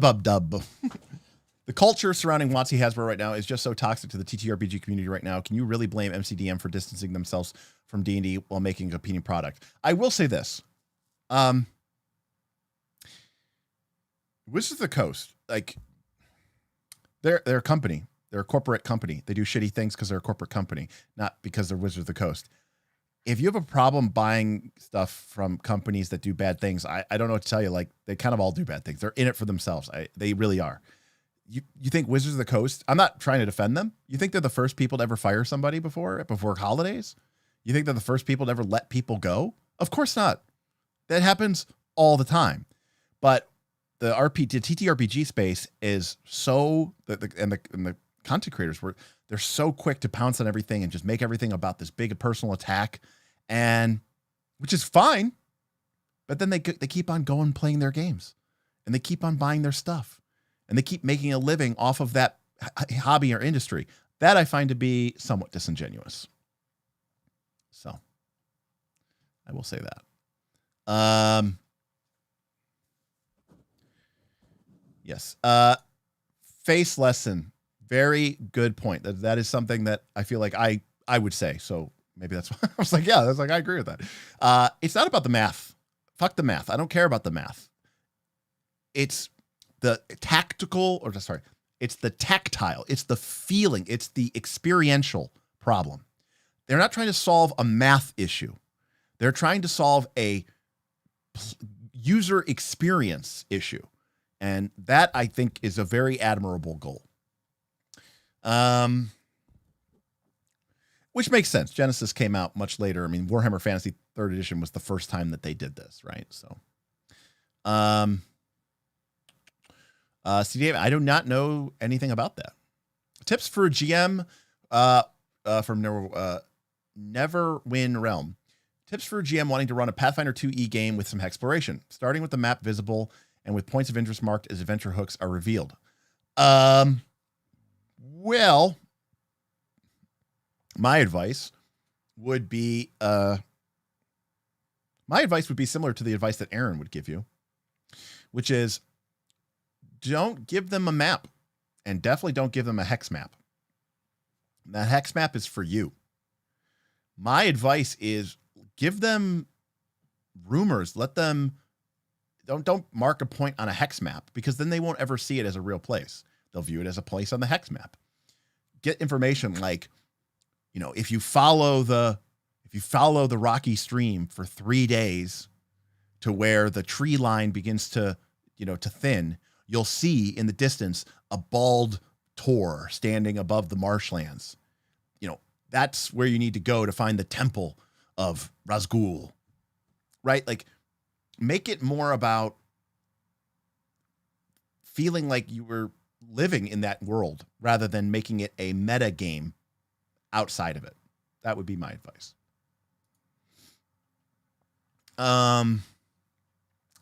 Let's see. I mean, I'm sure there's people out there who are still playing Pathfinder 1, but by and large, I think 3rd edition, I don't know. We'll see. Who maybe knows? Maybe they're going to resonate. I don't think there's a lot of people playing it right now. That would be my guess.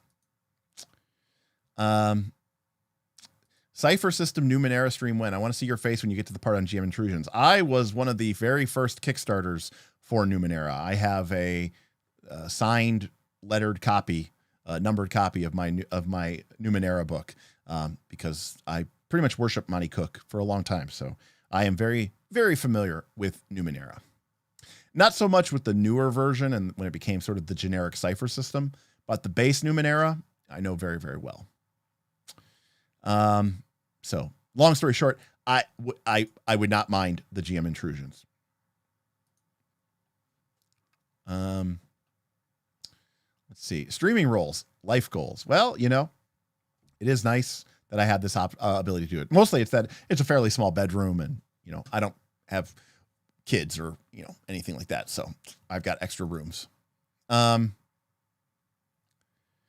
So let's see here. Just trying to make sure I don't miss anything. Derek, I meant to ask you about Dungeon Time Extreme. You keep mentioning it and the rules sound fun. Where can I find more? Well, that's an interesting question. We don't really have any sort of rules about it. It was more of like a way that we played 5th edition D&D for a few months, just to have fun with it. You know, Aaron has toyed around the idea of sort of trying to create, I hesitate to say create an RPG, but, you know, maybe try to codify it and create something a little bit more meaningful from that Dungeon Time Extreme experience. But, you know, everybody's been so super busy that, you know, he put some stuff down and wrote some stuff up, but we never really have been able to make much progress on it yet. So I don't know, maybe we'll see in 2024, you know, maybe we'll do something. But I mean, also, you know, with everybody else including us, including me, right? So interested in, you know, new games, old games. And then we've got MCDM and DC20. We got all these other new games coming out. You know, maybe now is not the best time to try to be like playing around with some of our fun little house rules for 5e D&D. But Ian says a drama channel about a company and not about specific people is by far the most tame of the bunch. Fair enough. My only criticism against company drama channels is that it's boring, not that it's wrong. I can agree to that. Don't take that milestone away from them. Yeah. I won't take it. Yeah, no, there's nothing published about Dungeon Time Extreme.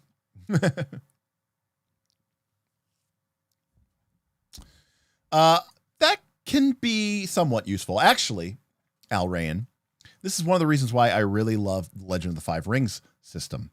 Because in the Legend of the Five Rings system, when you attack or you do something, you roll all these dice.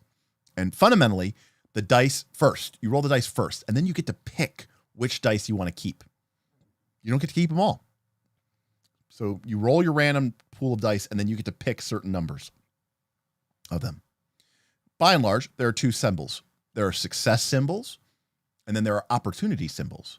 And they typically are on opposite sides of the dice, which means if you do not roll a lot of success symbols, aka you did not succeed, almost by definition, mathematically, that meant that you rolled a lot of opportunity symbols, which means that even though your character didn't succeed, you gain these opportunity symbols, which you can use to still have an impact, to create opportunities, to help your allies, to maybe even change the narrative a little bit. You don't get to do the thing that you wanted to do. You did not succeed. So you can't use an opportunity to say, but I succeeded. No, you did not. But you can get something else. You can get an opportunity. And I think that is a really, really fun way that game does it. It's one of the mechanics I enjoy the most. For sure. Yeah, MCDM, I think, again, I don't agree with everything he says, Blueberry, but by and large, I think he has some pretty solid videos and solid advice, for sure. Let's see here. but you showed a character sheet for DTX with the resources for every ability score, and it looked professionally made. Well, yeah, no, I mean, I spent some time in Photoshop to make a character sheet for my players, but that's, I'm reasonably good at Photoshop, having been a professional photographer. So that shouldn't necessarily tell you that that the game was somehow ready for publish. And at the end of the day, it was basically just a silly derivative of 5th edition. So, but again, there's nothing to break in 5th edition, so tinker to your heart's content.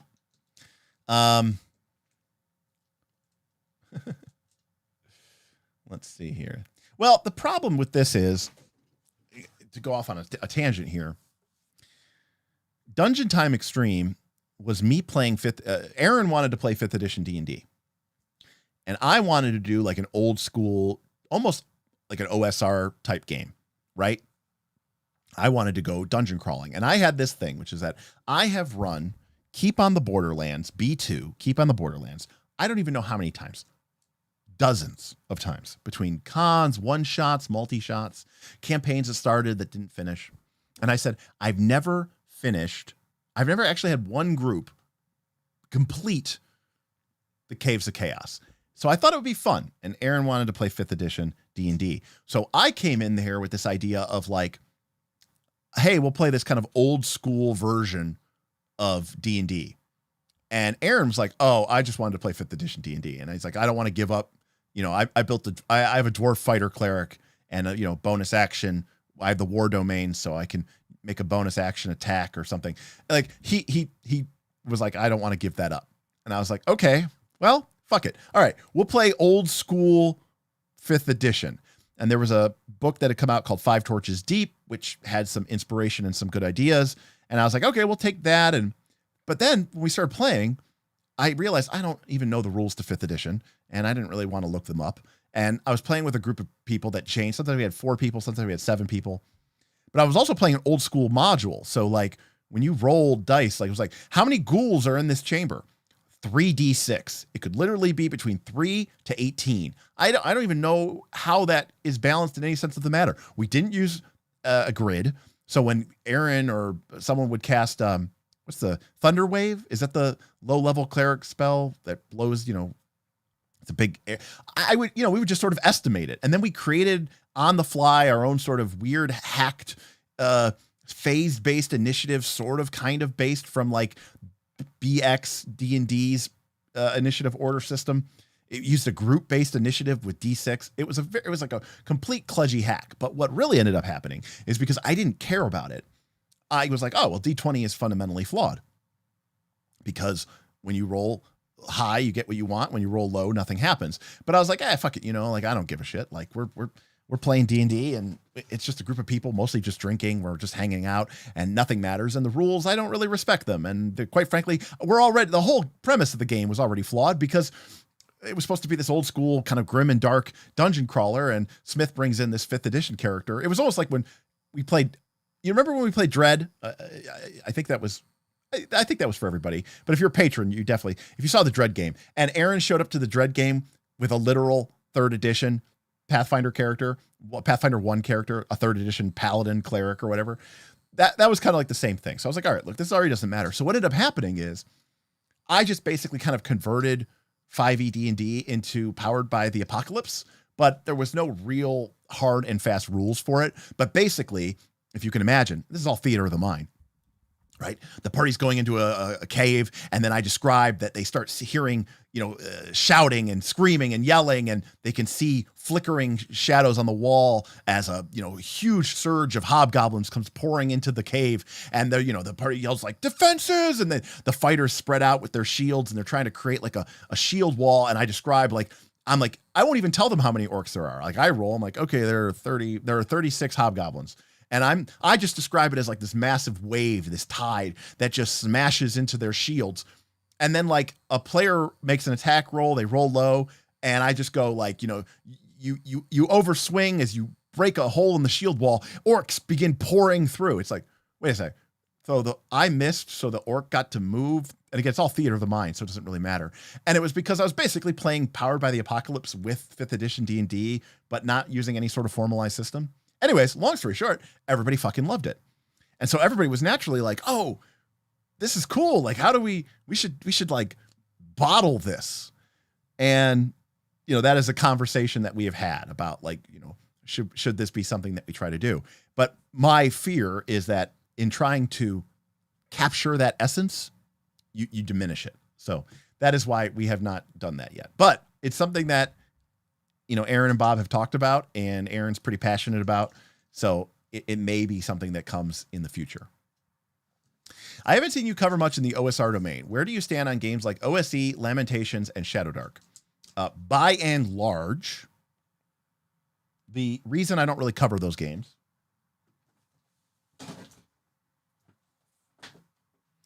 is because this exists, and I don't know why you need anything else. To be fair, I own Old School Essentials. It's right there. You can't see it, but I do own Old School Essentials, which is essentially this, but with modern day graphics and maybe a little bit clearer language, which I respect. I respect that. But the long and the short of it is, by and large, I just don't find that these games really add enough for me to feel like I would want to play them when I could just play BXD&D. So that's all. I mean, the whole OSR movement started because TSR didn't have these games. They were out of print. People realized that due to the OGL, you could basically print the rules for, BXD&D. And that was literally, where is it? Yeah. I mean, that was what Labyrinth Lord was originally. Labyrinth Lord was the original retro clone of BXD&D, because you couldn't buy BXD&D anymore. It didn't, there was no way to buy it. But then when 5th edition started popping, and then D&D Wizards of the Coast realized, we can put these PDFs on DriveThruRPG and DM's Guild and make a bunch of money. Well, then, no offense to these folks, I mean, they did a great job. I thought it was great, but why do I need this for anymore if I can? I never really needed it myself to begin with, because I had this. So that's why I don't talk about them. Let's see here. Don't half-ass two things, whole-ass one thing. Build a damn character sheet for your 10-session 5e hack. Do the right thing. Who doesn't do that? Doesn't everybody do that? This is me and Rise of the Runes. I've never gotten past the first book. To be fair, I think Burnt Offerings is honestly one of the best adventures in the whole book, honestly. Smith has mentioned Dark of Winter was a troll for Bob. What did he mean by that? So what he meant by that was,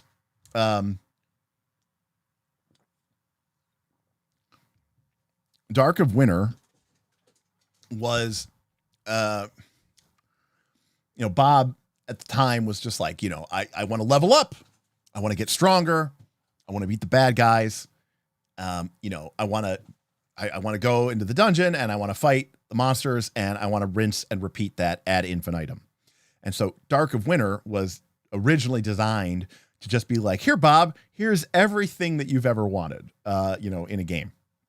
So that's what it meant by it was like a troll for Bob, like it essentially lacked, some of those more esoteric RPG elements,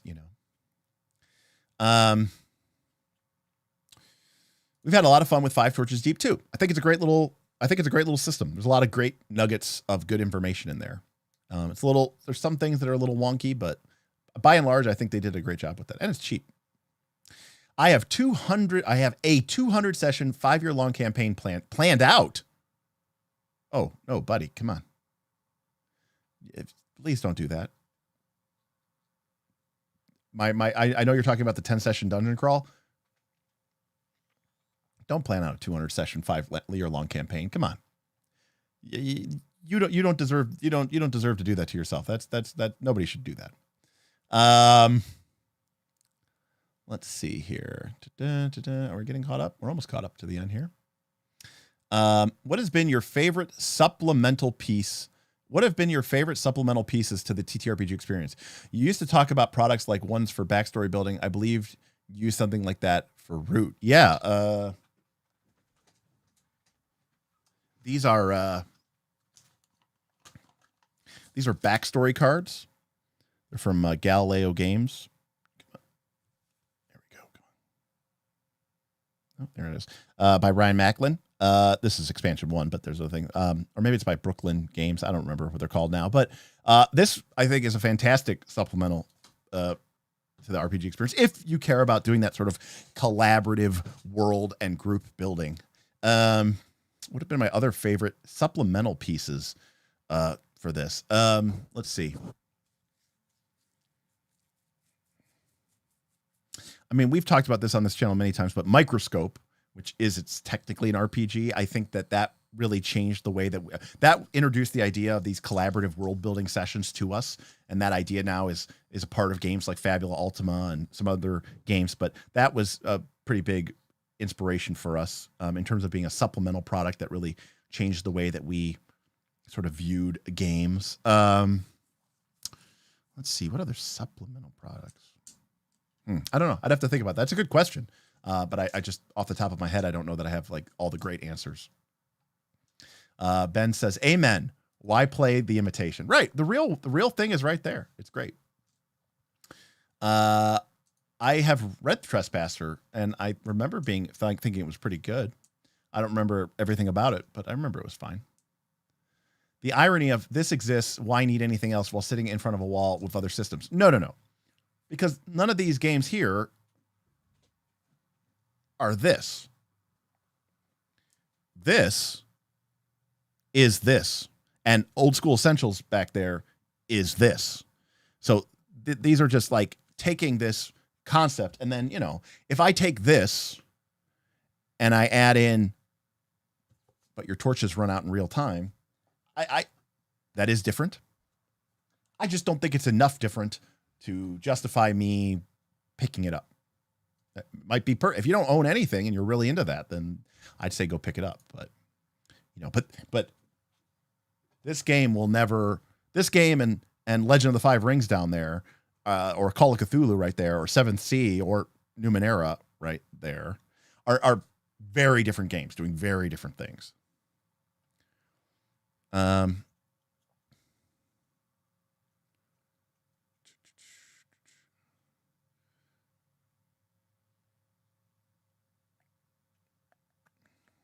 Why? Well, I don't know. Why do you need Worlds Without Number? It has the quintessential because I don't like the way his name is escaping me. I don't like the way that he writes. I don't know. I find his I find his game systems to be very, very subpar. The truth is, Stars Without Number, Worlds Without Number, I own them. I think they're fine, but I think he's become too defined by his whole, like, I don't know. I don't want to be mean, so I'm not going to be mean. But I would basically say, like, it's one of those things where it's like, if I knew I was designing an RPG and that people were going to buy it and ignore my RPG just so that they could use my random tables in the back, how would that affect me in terms of the way I design my game? And I'm sure there are people out there who are playing Worlds Without Number, but I'm going to largely say that 80% of the people who have ever picked up Worlds Without Number or Stars Without Number did so for the game systems and the random tables and the generators, not the actual game itself. And again, I really respect this guy. I own a lot of his stuff on Drive-Thru RPG as well. Sine Nome. Why can't I remember the guy's name? Kevin Crawford. That's it. Anyways, but like, for example, he did the Red Tide campaign sourcebook and sandbox toolkit. One of the best books I think I've ever read. But I don't give a shit about the Red Tide. I don't give a shit about his quasi-Asian inspired world thing that he sets in there. I care about the systems that he uses and some of the random tables, right? So that's I just don't like that stuff. I don't know.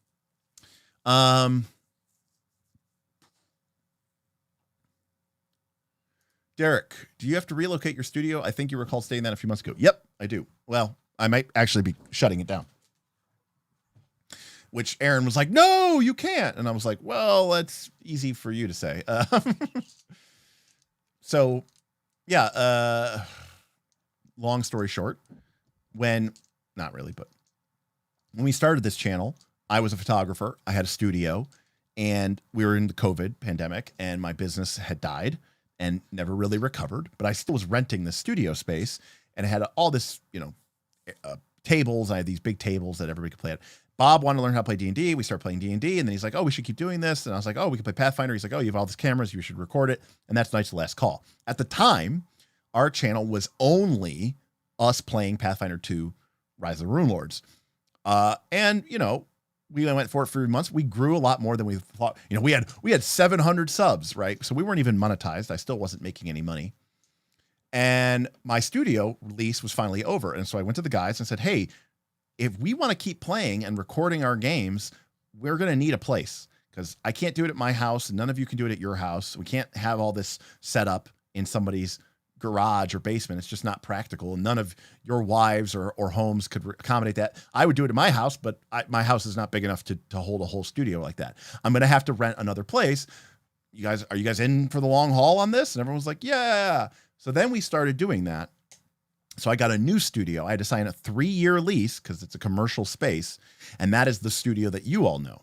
And of course we played there, but then the Rise of the Rune Lords campaign, the in-person Rise of the Rune Lords campaign, kind of fell apart because people didn't want to drive out and it was hard to get everybody in. So we switched to the live stream version, and we got way more viewers, and we got tips, and it was like suddenly like kind of profitable and fun and cool. And the live stream gave us a whole different energy, and it was a lot easier for me.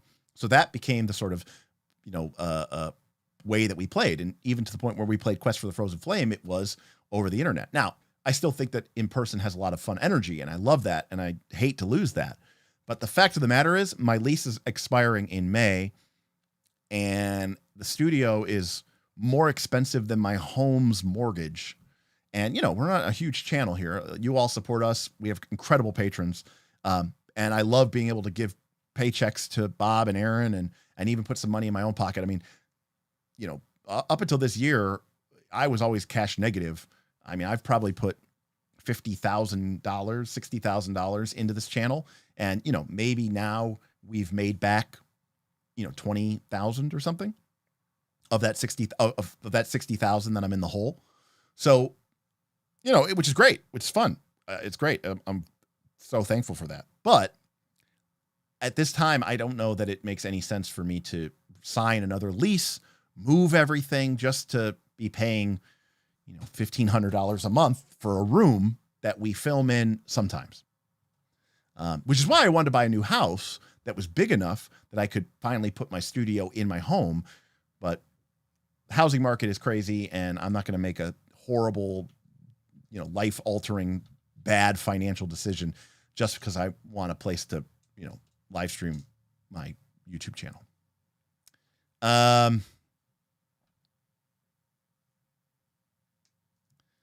What's my favorite tile crawler board game? I don't know what a tile crawler board game is, but I would say Descent or Gloomhaven, if that is what that means. I don't know exactly what... I've never used the term tile crawler, so I don't know that term, but maybe you can kind of specify that. Not RPG related, but any novels in progress or that you want to read in 2024? I actually recently started rereading Eye of the World again. It's been a long time since I read Wheel of Time. I don't know. I might try to reread Wheel of Time. I mean, I've read it before, but let's see here. Guilty as charged. I have worlds without numbers for the GM advice in the tables. Yeah, I think that's most of us, honestly. Right. Never intend to run stars without numbers. I'm stealing the faction system. Yep. I think that's fine. Watched Koebel run the faction system for hours. It was great. I hate the core system. Yeah, that's me.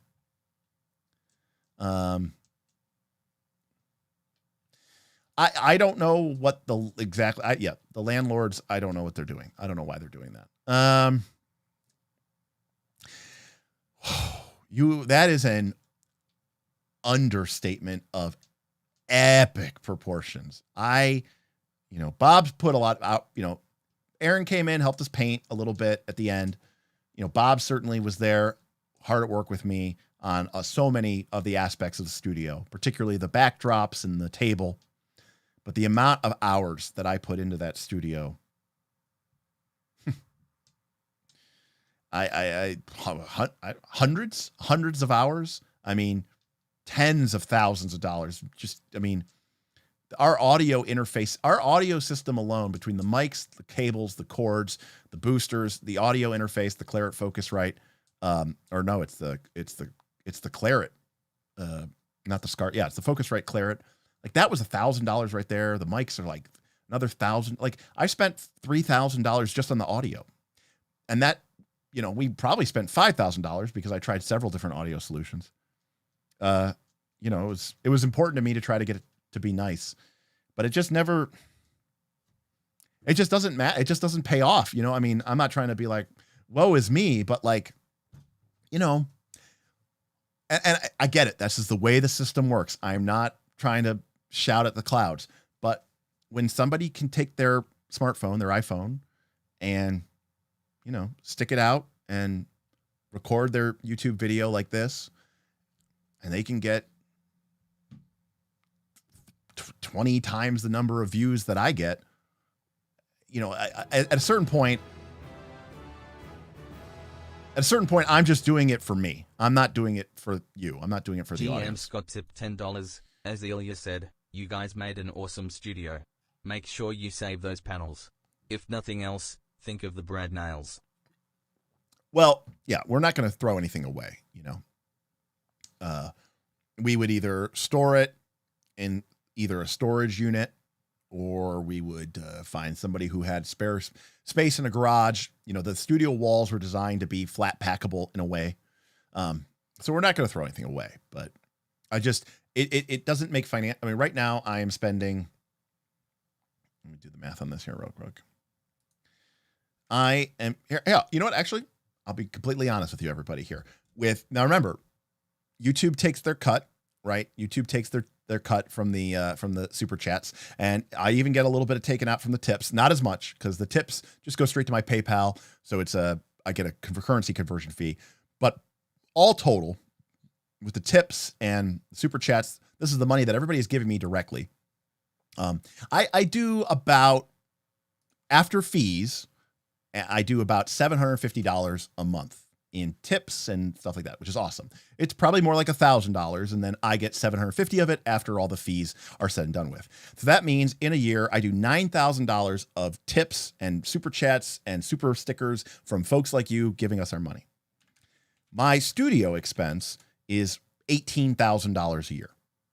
So that means that I am taking all the money that you guys are giving to me and to Bob and to Aaron, and I'm taking that, and it doesn't even cover half of what my studio costs me. So it's a really bad return on investment. In fact, you may not want to hear this, our studio streams where, it's me and Bob and Aaron and we're in the studio, those, Matt, this is the real data. They actually produce less income for us than just me being at home, So it's like, when I'm at home, when I'm able to communicate with you all like we're doing right now, I actually do better from an outcome. So yeah, that is a very nasty ROI. Well, especially too. Okay, again, I'm not going on a rant here, but my channel, I have other people involved. I have Bob and I have Aaron, and it's not just going into there's a lot of content creators where it's just one person right behind the scenes, which is fine, which is great. But I want to give money to the people who are helping make my channel successful. So I want to be able to say, hey, here's $400, here's $500 for this month. And so it's like, okay, so that's $1,000. And then it's another $1,500 for the studio. That's $2,500. Now, Patreon has grown to the point where we can actually pay all those things and actually I don't have to lose money to keep this channel going. For the first 2 years that this channel existed, every single month I lost money. The patrons started coming in, that started offsetting it, but I still was losing money. And it was earlier this year that we finally crossed into true profitability, where I was not actively losing money every single month. But that is because and again, I didn't have to put all this money into the studio. I mean, I'm not going to name names, but think about almost any other content creator that you watch on the internet. Okay. They have probably invested 4%, 3% of the money, certainly the time that I have invested. But you know what?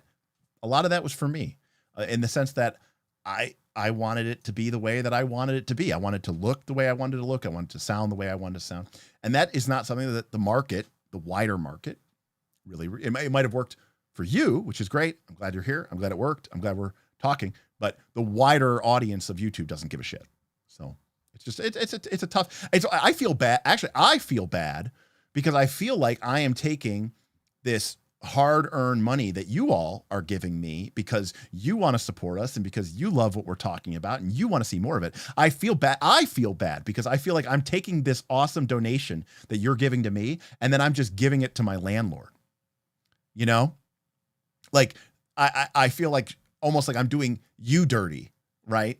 Like, I'm not trying to say like, you want to put that money into my pocket, into Bob's pocket, into Smith's pocket, but instead I got to give it to my landlord. Like, that's the part where I'm just like, I mean, running Northern Reaches. I mean, just running our Northern Reaches campaign, all the licenses that we have and the servers that we have, we probably pay more a month for that than like some channels pay for anything ever, So anyways, that was a very long-winded rant about it. Again, I'm not really actually complaining. I don't want anybody to think I'm bitching. I get how it comes. Ian has it right here. If you build it, they will come. Doesn't really work for live streaming anymore, and it can be discouraging. 100%. In fact, I would encourage people that if you were going to go do live streaming, do not do what I did. I was so lucky to find the audience that I found. You all. The incredible, amazing 356 patrons that I have. But it took a long time and it cost me. I was lucky, I had the money to burn to do that. This was never going to be like my full-time job. So I would highly recommend people who are interested in doing this not to do what I did.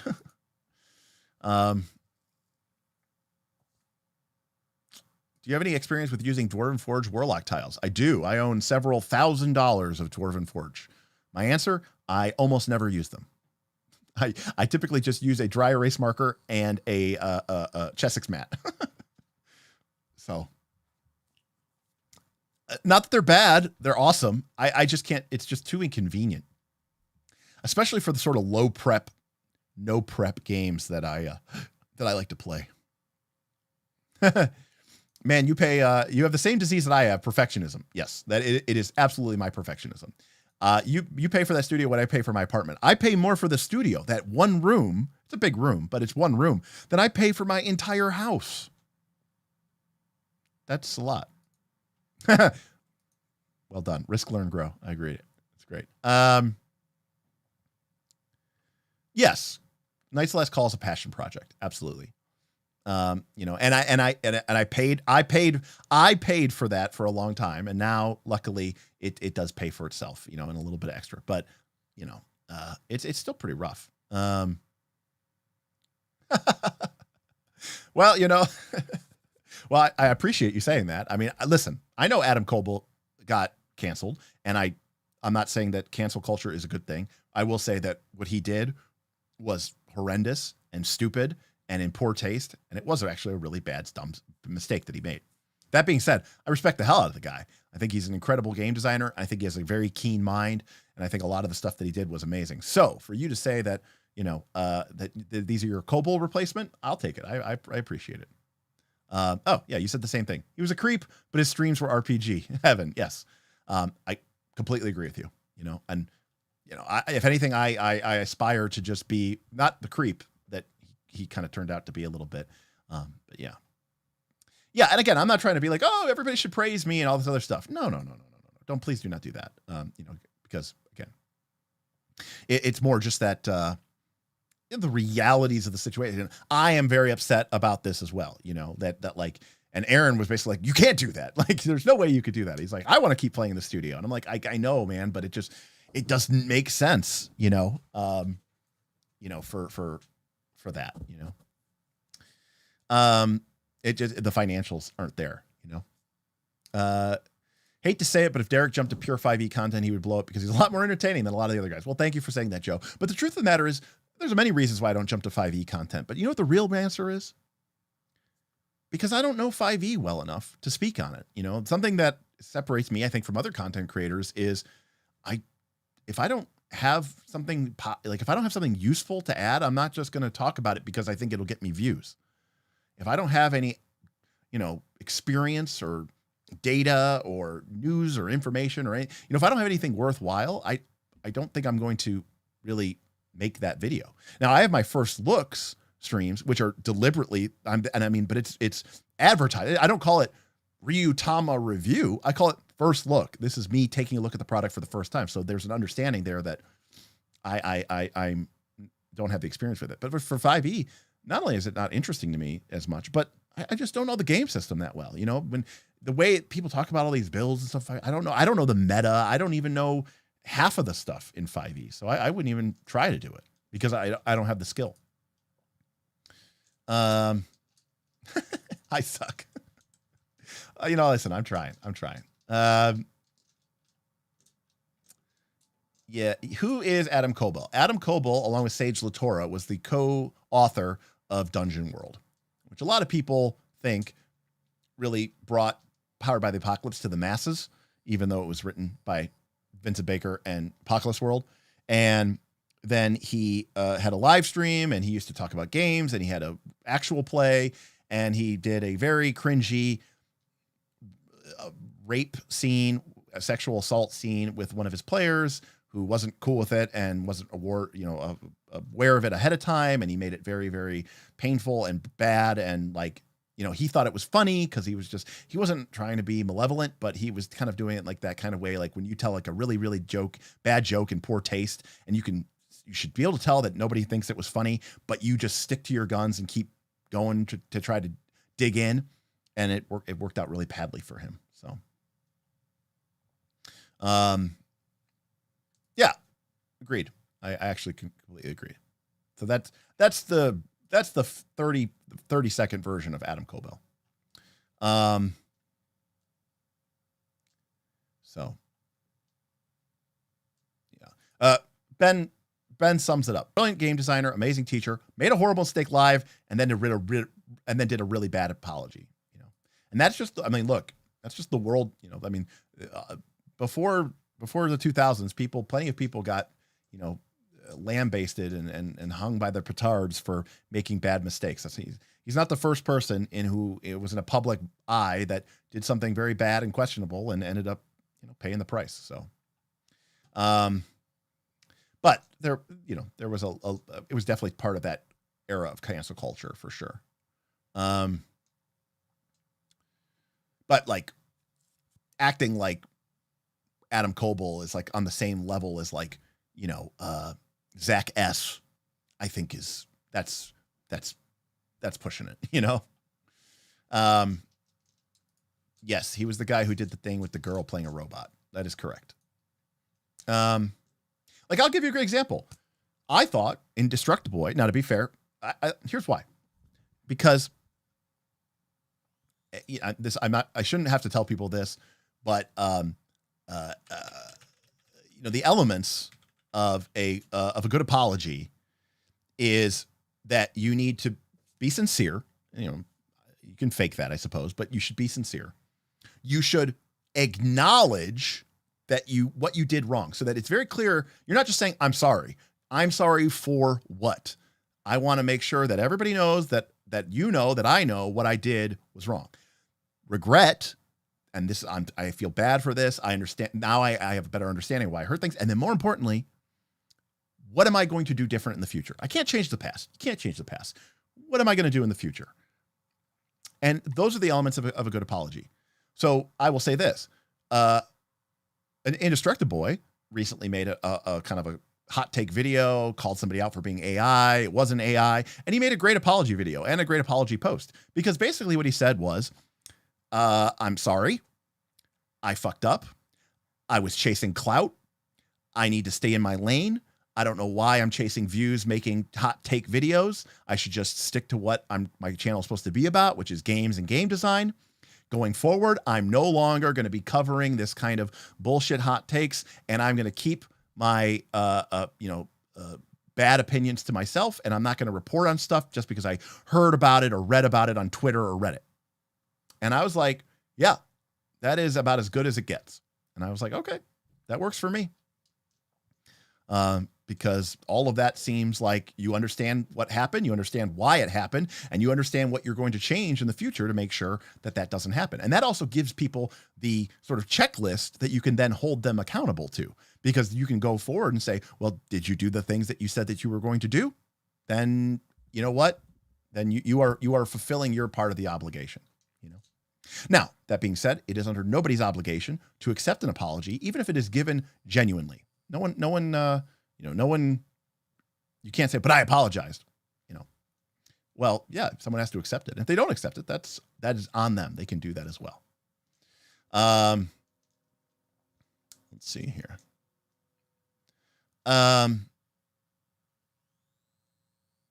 Yes.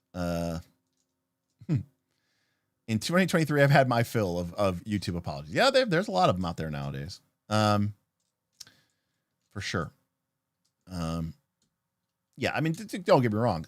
There are other elements at hands too, involving, cancel culture and stuff, but I agree. It can make or break you, in some cases it can actually really help you, because it really shows how authentic you are. And it'll actually cause your most ardent supporters to really double down, because they're like, wow, look at how good this person is,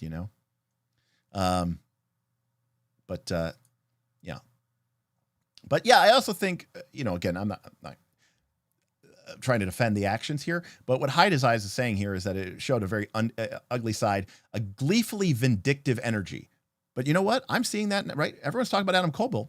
I think all of you, well, maybe not all of you, but all of you in internet land, I think you're doing the same thing to, Wizards of the Coast and Hasbro. Like, I get it. It's a person versus a corporation. But it's like there's this weird gleefulness in the vindictive energy. Like, you want them to lose. You want them to fail. You want them to burn their business down. And it's like, and then you look around in the ashes and the game that you loved is trashed and beyond belief. Like, there's a weird, there's this weird fervent energy, this weird gleeful, vindictive energy that has been pent up in this community. And I don't love it, You know, even when I go on like Roll for Combat streams, and I think that because Steven and Mark are in the industry and they have more information than most of us, meaning other content creators, I actually think that they are a reasonable source of information and news.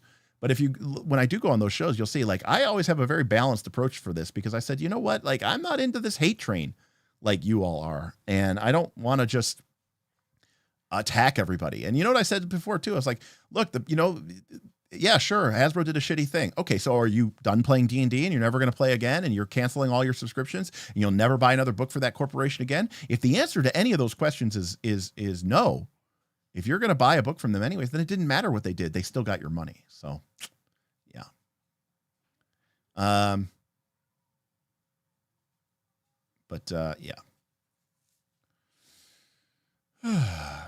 But yeah, and I think Ikamos has a really great point here, which is the other problem is like, you know what it would be like? It would be like, in fact, there's actually kind of an interesting segue here. It would be like if it came out, right? If you found out that Rules Lawyer, okay, or NoNat was fudging a lot in his Pathfinder 2 game, right? I think people would be like, oh, okay, well, I guess that's fine. You know, whatever. Like, that sucks, I guess. Why do you feel like the need to fudge? Aren't you always saying the game is so good? Like, why should you have to fudge? Well, you know, you're playing for the thing, and it wouldn't be like a really big thing. But if it came out that I did, okay, that would be much, much of a bigger impact, because my whole authenticity is based on me talking about player agency and open die rolls and keeping the players in the driver's seat, and that the GM is he's there to keep his hands off and try to let the game sort of proceed at the pace that the players and the dice are sort of, you know, compelling it to do so.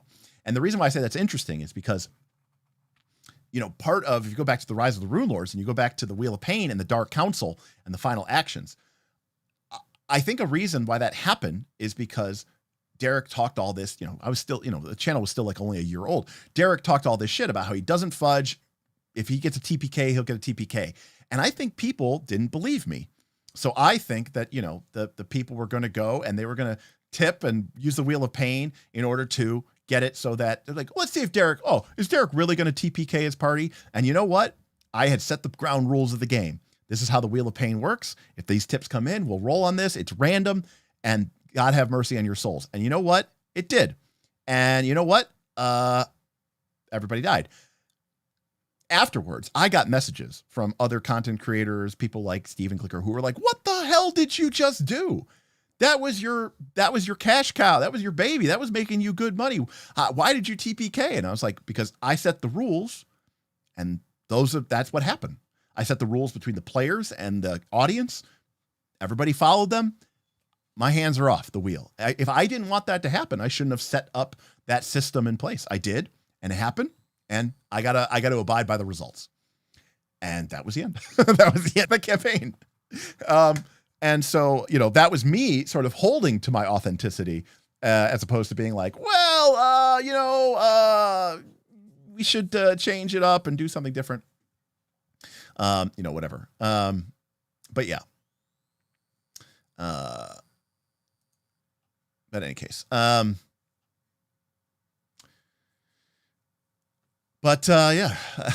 10,000 respect, Derek, for that, regarding the rules of the wheel. Now, look, you could hate the wheel.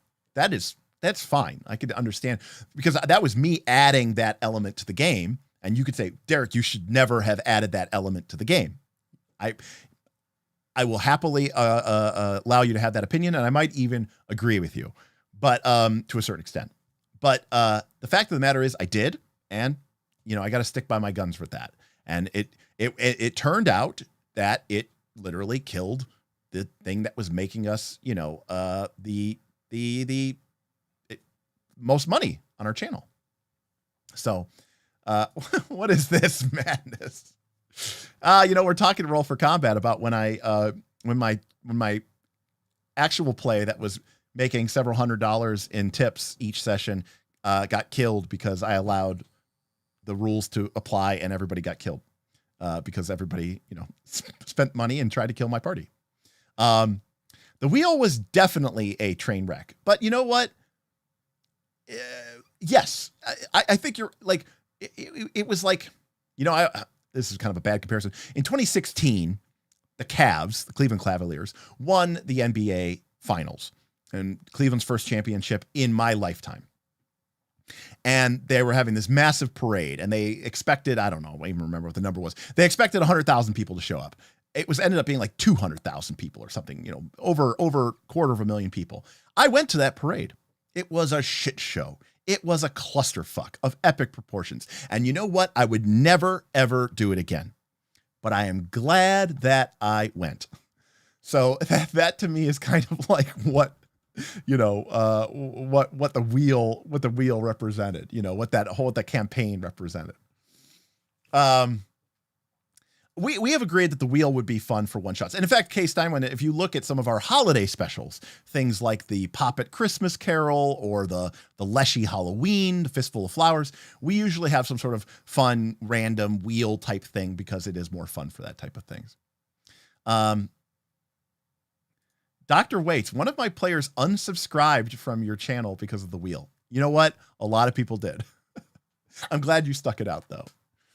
Apparently I missed the RFC stream where you were press ganged into playing the Furby RPG with us. Mark will GM. I'm assuming that this is what happened today.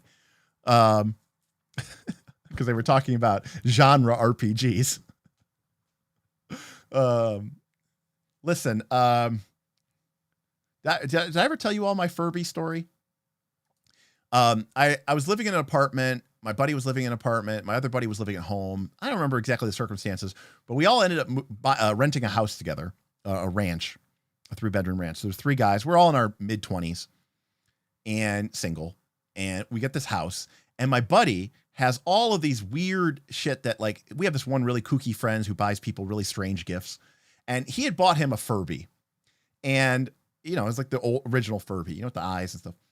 And it's like sitting in the, he'd had it for years. I don't remember, but the point is it was like dead. We never turned it on or something like that. Well, one night we're sitting there. I don't remember if we were in the kitchen and we just start hearing this voice coming from the dark living room. It's late at night. You know, it's kind of like this, like, and we're like, what? And we like go in and we're like looking around.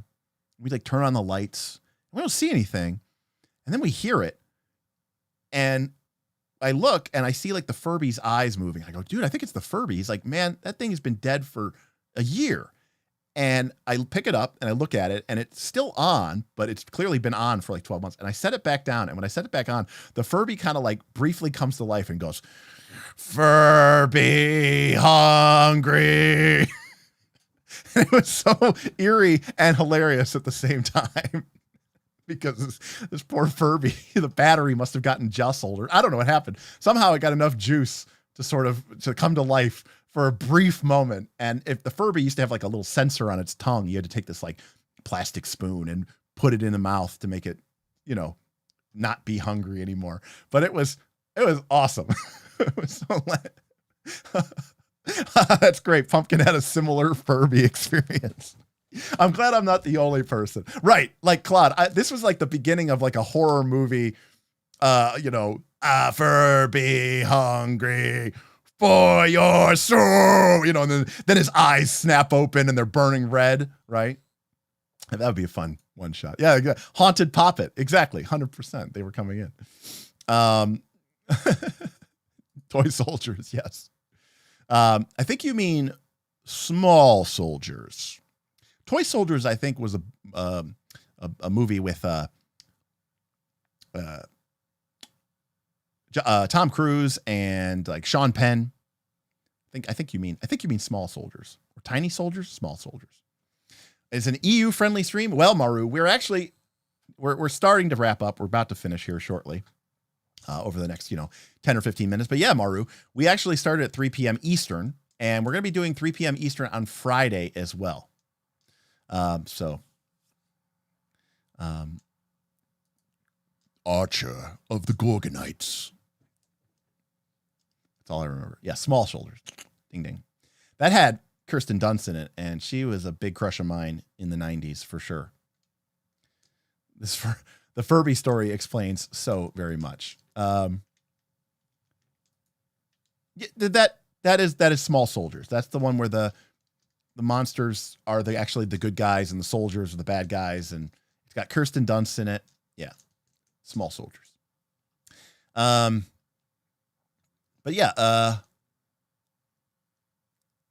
that is kind of where we're at with the stuff. So tomorrow we're going to be back at our normal time, 7 p.m., and we are going to be covering The Wild Sea, which is a really a way out there RPG. And we're going to be taking a look at it. This is from one of our patrons who's been requesting this for a very long time, very patiently. And it always gets some votes, but never enough to go to the top. So we are going to be doing Wild Sea tomorrow at evening. And then Friday afternoon, we're going to finish out our holiday streams with a special guest, Ben, from the Night's Last Call Discord. He's going to be on, and we're going to be talking about NPCs and what better ways to use NPCs and how to make them more than just cannon fodder for your PCs. And I'll actually talk about some of my horror stories of NPCs that I've run or have read about. And and again, like I said before, in all honesty, I don't think my NPC game is great. I don't think it's great. I think it's gotten better in Legend of the Five Rings. We could talk about that actually a little bit, but we'll talk about it. But I'm interested to see if I could pick up some tips and tricks from the one and the only Ben Asaro, because he's been running games for a long, long time. So, Wild Sea. No idea if it's good, but the art is sexy. The art is most definitely sexy. I know my obscure 80s movies. You know that. I think it also had Sean Astin in it. Maybe? No, that's a different one. There's like two about a military school. One has Sean Astin and one does not. Toy Soldiers is the one that does not have Sean Astin, but I think there's one with Sean Astin. All right, now I got to take a look. Who starred in Toy Soldiers? I know it had Tom Cruise. Oh, no, Sean Astin. Okay. Oh, and Will Wheaton. All right. Sean Astin, Will Wheaton, Louis Gossett Jr. Okay. Toy Soldiers is, I know what I'm thinking. Okay. Toy Soldiers is the one in the military school where like the school gets attacked by terrorist kidnappers who are trying to hold the school ransom. The movie that I am thinking about with Tom Cruise is, I think, Taps. Yes, Taps had Timothy Hutton, Sean Penn, Tom Cruise, and George C. Scott. That is about a military school that gets shut down, and then the students there like won't leave, and then they get like under sieged. So very similar concepts and precepts, but one is Taps, one is Toy Soldiers, but they're both about a military school, military academy. Nice hangout. Nice hangout. Stay strong, Knights. Strong, strong, strong. Yes. Very, very, very strong. And I'm going to wrap that up. I've got a racquetball game to get to. So I just want to say thank you, everybody, for hanging out with me tonight. And I look forward to seeing you tomorrow or Friday. And it should be a lot of fun. So we're going to go out here, and we'll see you tomorrow on Knights of Last Call.